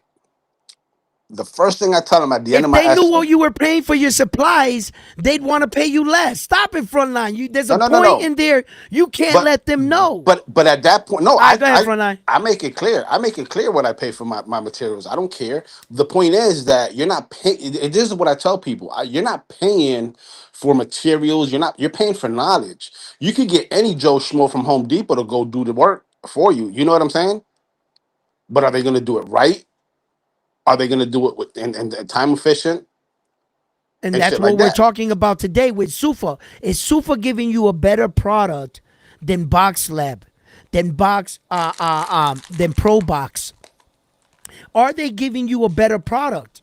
Well, here's the thing. So it See, boils in down to boxing is a that. little different than what I do Like you because said, are they going to do it right? So keep talking, Frontline. so Are so they going to do the product or the job right? Who are you paying to do the job and right? And you're right. It's what what product. So here's Sufa but put here's the out their difference though. product. What? I have competitors, just like in the boxing industry. I have Right. competitors. Here's the difference. Because I own my own company, I can go to these homeowners, I can go to these clients of mine, whoever it is, whether it's commercial or residential, doesn't matter. If they come at me, oh, so and so company is doing it for cheaper. Okay, I'll sit back, I'll compare apples to apples, and then I can either beat that price, match it to earn the business. These promoters would rather let a fight fall through because of greed. They're not willing to negotiate and take a smaller cut. Is the point that I'm getting at? You get what I'm saying? They would rather not make a fight happen because their pockets ain't gonna be deep enough. I mean, they're not gonna get filled enough. I should say they would let a fight fall through just because they're not making more money. Me, on the other hand, as long Oscar as I De La get the Hoya. money, Oscar De La Hoya. We're seeing that unfold with Virgil. You're right. They'll let the fight go through, fall through, because they want more money. right? Same thing And with Oscar De La Hoya going through with Jerron Boots Ennis and Virgil Ortiz. right. And Sufa, for like I said, there's a lot of And things I don't Sufa agree is with. getting these guys work. Sufa, There- you're signing up with Sufa. They're saying you're gonna fight 3 or 4 times a year. Then they're right? gonna get you those fights. But what's the key thing there? What's the key thing with Sufa that's actually pretty fucking good? Is That there's no the promoters activity. involved. There's no promote. Hold on, no, No, there's oh, no yeah, right. promoters involved. They cut all that out, right? There's no attorneys involved. The Yeah, because actual, you sold your soul to them. That's why. Well, not it's not even that you sold your soul to the. There's no lawyers. You negotiate Okay, with the so you fighter. want to know what it boils down to, Frontline? Basically, Sufa is paying the fighters accordingly, and they are paying them decent money. Let me tell you, that is decent money. Right. I can see why everybody's signing, right? But what Sufa's gambling is that they turn you into a star, a Correct. household name, and then they bank on their investment. They're Correct. investing in you when you came to us when you weren't not a star. We made you a star. So now that we made you a star, you can't come back later and say, I want a part of that $100 that you sold the lighter for. That's exactly what's happening. Right. Sufa's taking an opportunity and they're saying, we have a machine, we have something here, and we can turn you into a star. We're gonna pay you accordingly, but this is our investment in you, and we're paying off that the gamble, we see a return on it. The difference is with Sufa. That's it.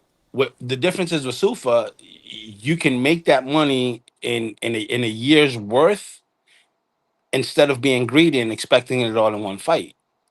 Where you fight. Let's just say $500,000 a fight. You fight 4 times, you got $2 million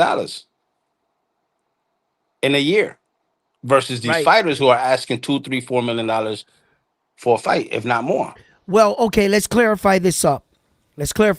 There are fighters that believe they live in delusions of grandeur.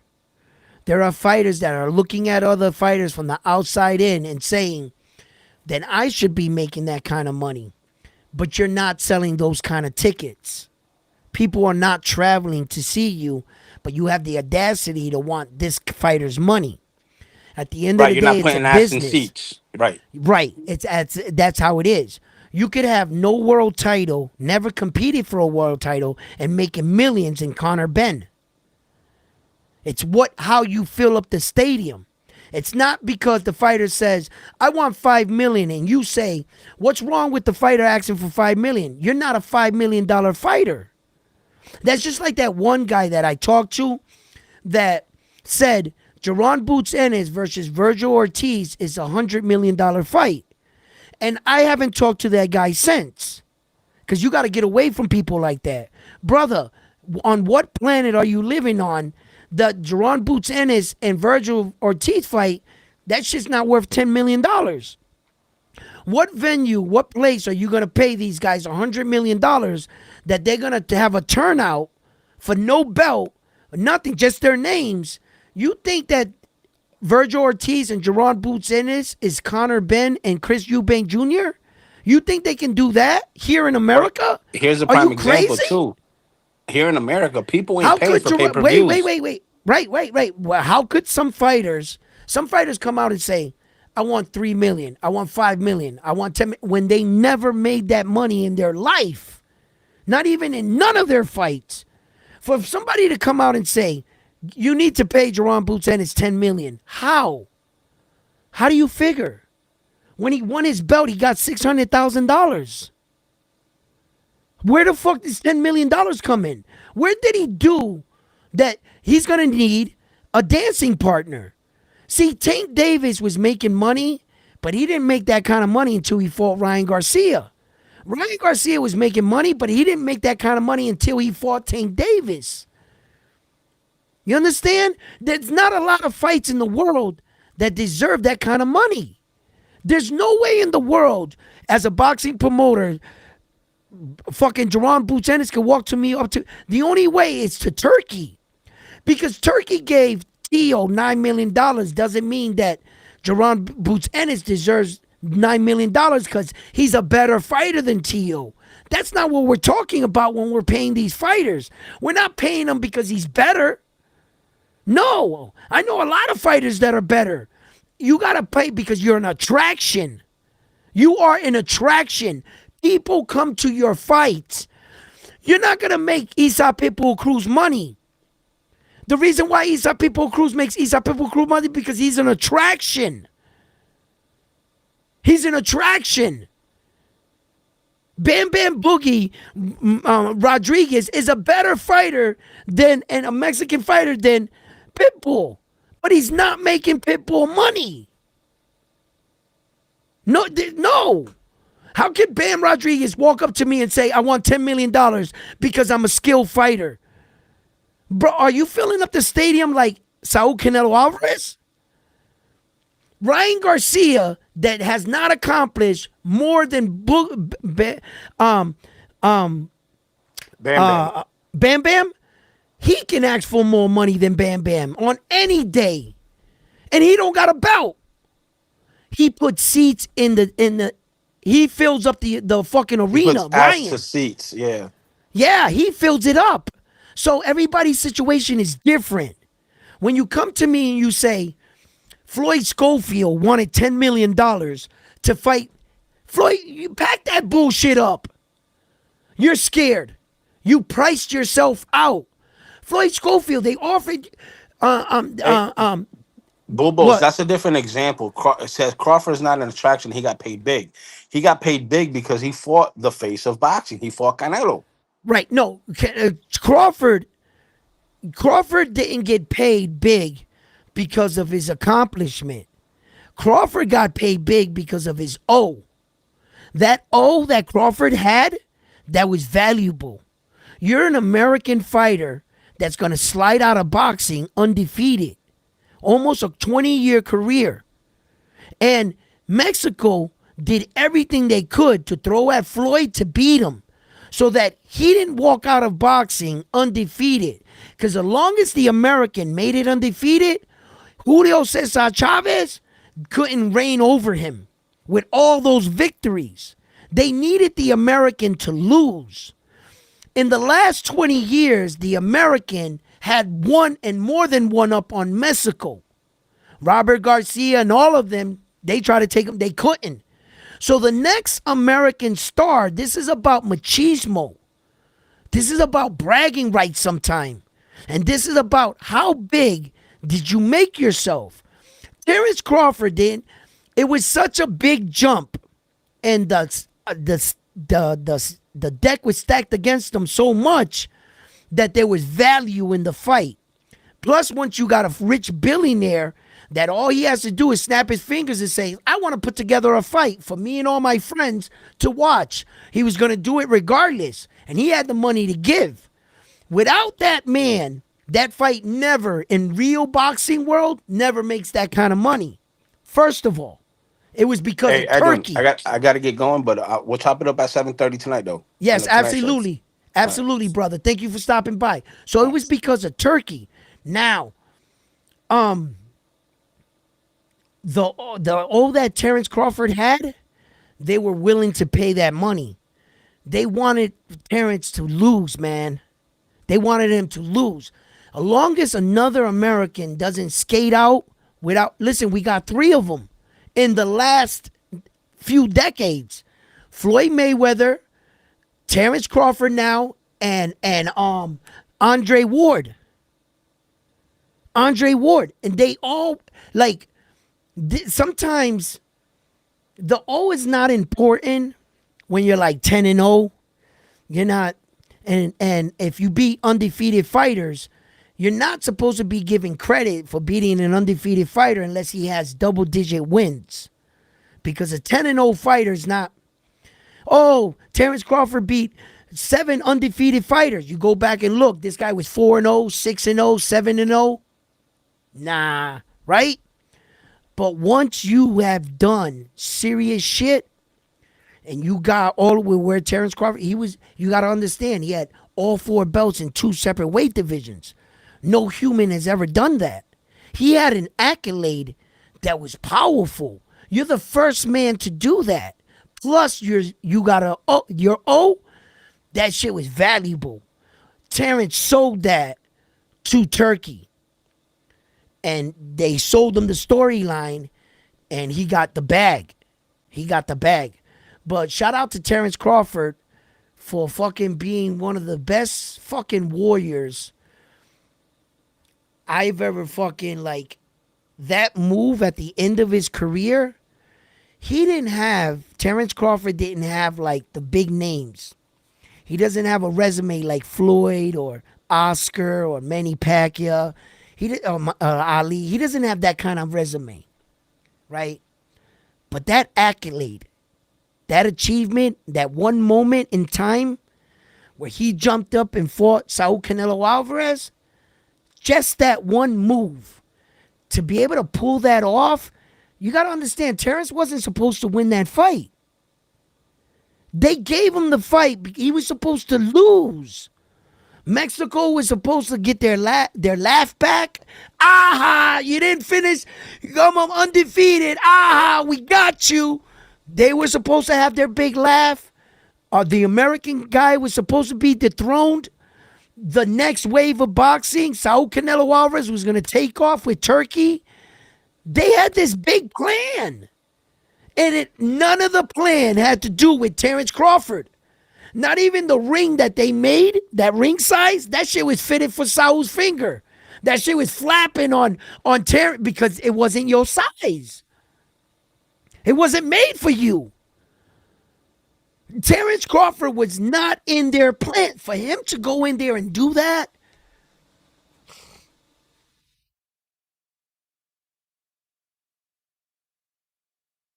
that's what makes him the best fighter in the world. Terrence. Saul never did no shit like that. And that, my friend, right there is worth more than any money, any dollar amount. To be able to smack them in their face, to be able to fucking overcome from all that, they all doubted you. You flipped it on all of them. Bro, you basically was walking into, you know how in the movies, those like action movies, and you got the star, he gets up there and the girl grabs him by the arm just before he's getting into the building. You know it's a trap, right? I know. I'm going in. They're waiting for you. Don't go through the front door. You know it's a trap. I know. And then Terrence Crawford's walking to the building, and all of a sudden you hear the narrator. This summer, action-packed thriller. Terrence Crawford is being set up, and he knows. And it's like, you know what I'm saying? Like, and he's going into the, yo, like, it's like in Goodfellas, man. You walk in that house, they gonna shoot you in the back of the head, right? He knew he was being set up, bro. And he fucking took, and he, man, bro, that's an accomplishment. I don't know if a lot of people like really like grasp the severity of you know, it's like somebody telling you, you know, I'll change your life. You know, I'll give you so many millions of dollars, but this is what you got to do. You got to go into New York City and Harlem with a sign that reads some profanity on it. You got to make it out of there, then go over, like it was the task. It wasn't going to be easy, you know what I'm saying? Like, there are some things in life that you pray to your God, whoever your God is, I don't, you know. You say, God, please make me a king. Right? You know, somebody praying, make me a king, right? And he answers your prayer. But I remember David wanted to be something, and God sent him Goliath. In order for him to be king, he had to get past Goliath. He did, and he got, but the challenge that he sent him, a lot of people don't rise over the challenges that are sent. Sometimes you pray to your God and you ask for something, he gives it to you. But you might not like the way he presented it to you. Some people always just want something handed to them. Some people have to work for things. And some get real big obstacles. But if they stay the course and they're persistent, You know, no matter what they say about, just like me, man, no matter what they say about me here in Round One Sports Talk, no matter if I fumble a name, a word, or I don't let that shit get to me. I stay persistent. I don't claim to be right. I don't claim to be the best. I come up here every day and I want to learn something. I got you guys. You guys are the guys that keep me focused. And I do it for us. Persistence. You know, I want something in life. Sometimes God is going to send you Goliath. You got to overcome that shit, bro. Stay the course, man. Thank you for tuning in this morning. It's been an amazing episode. Thank you to my co-host, Frontline, always coming up, chopping up, reading the messages. I always appreciate that. Thank you for everybody participating. All, you know, everything we talked about. We could talk about a lot of things in boxing. I hope you had a wonderful time here at Round One Sports Talk. You know, my mission is to learn more about boxing every day, and every day I get that much closer. So, fight fans, don't forget to hit that thumbs up for me. It really helps with the visibility of the channel. Subscribe to the Round One Sports Talk family. Become a Round One Sports Talk family or member, and listen, fight fans, I'm on to the next one after this one here at Round One Sports Talk. You guys have an amazing day.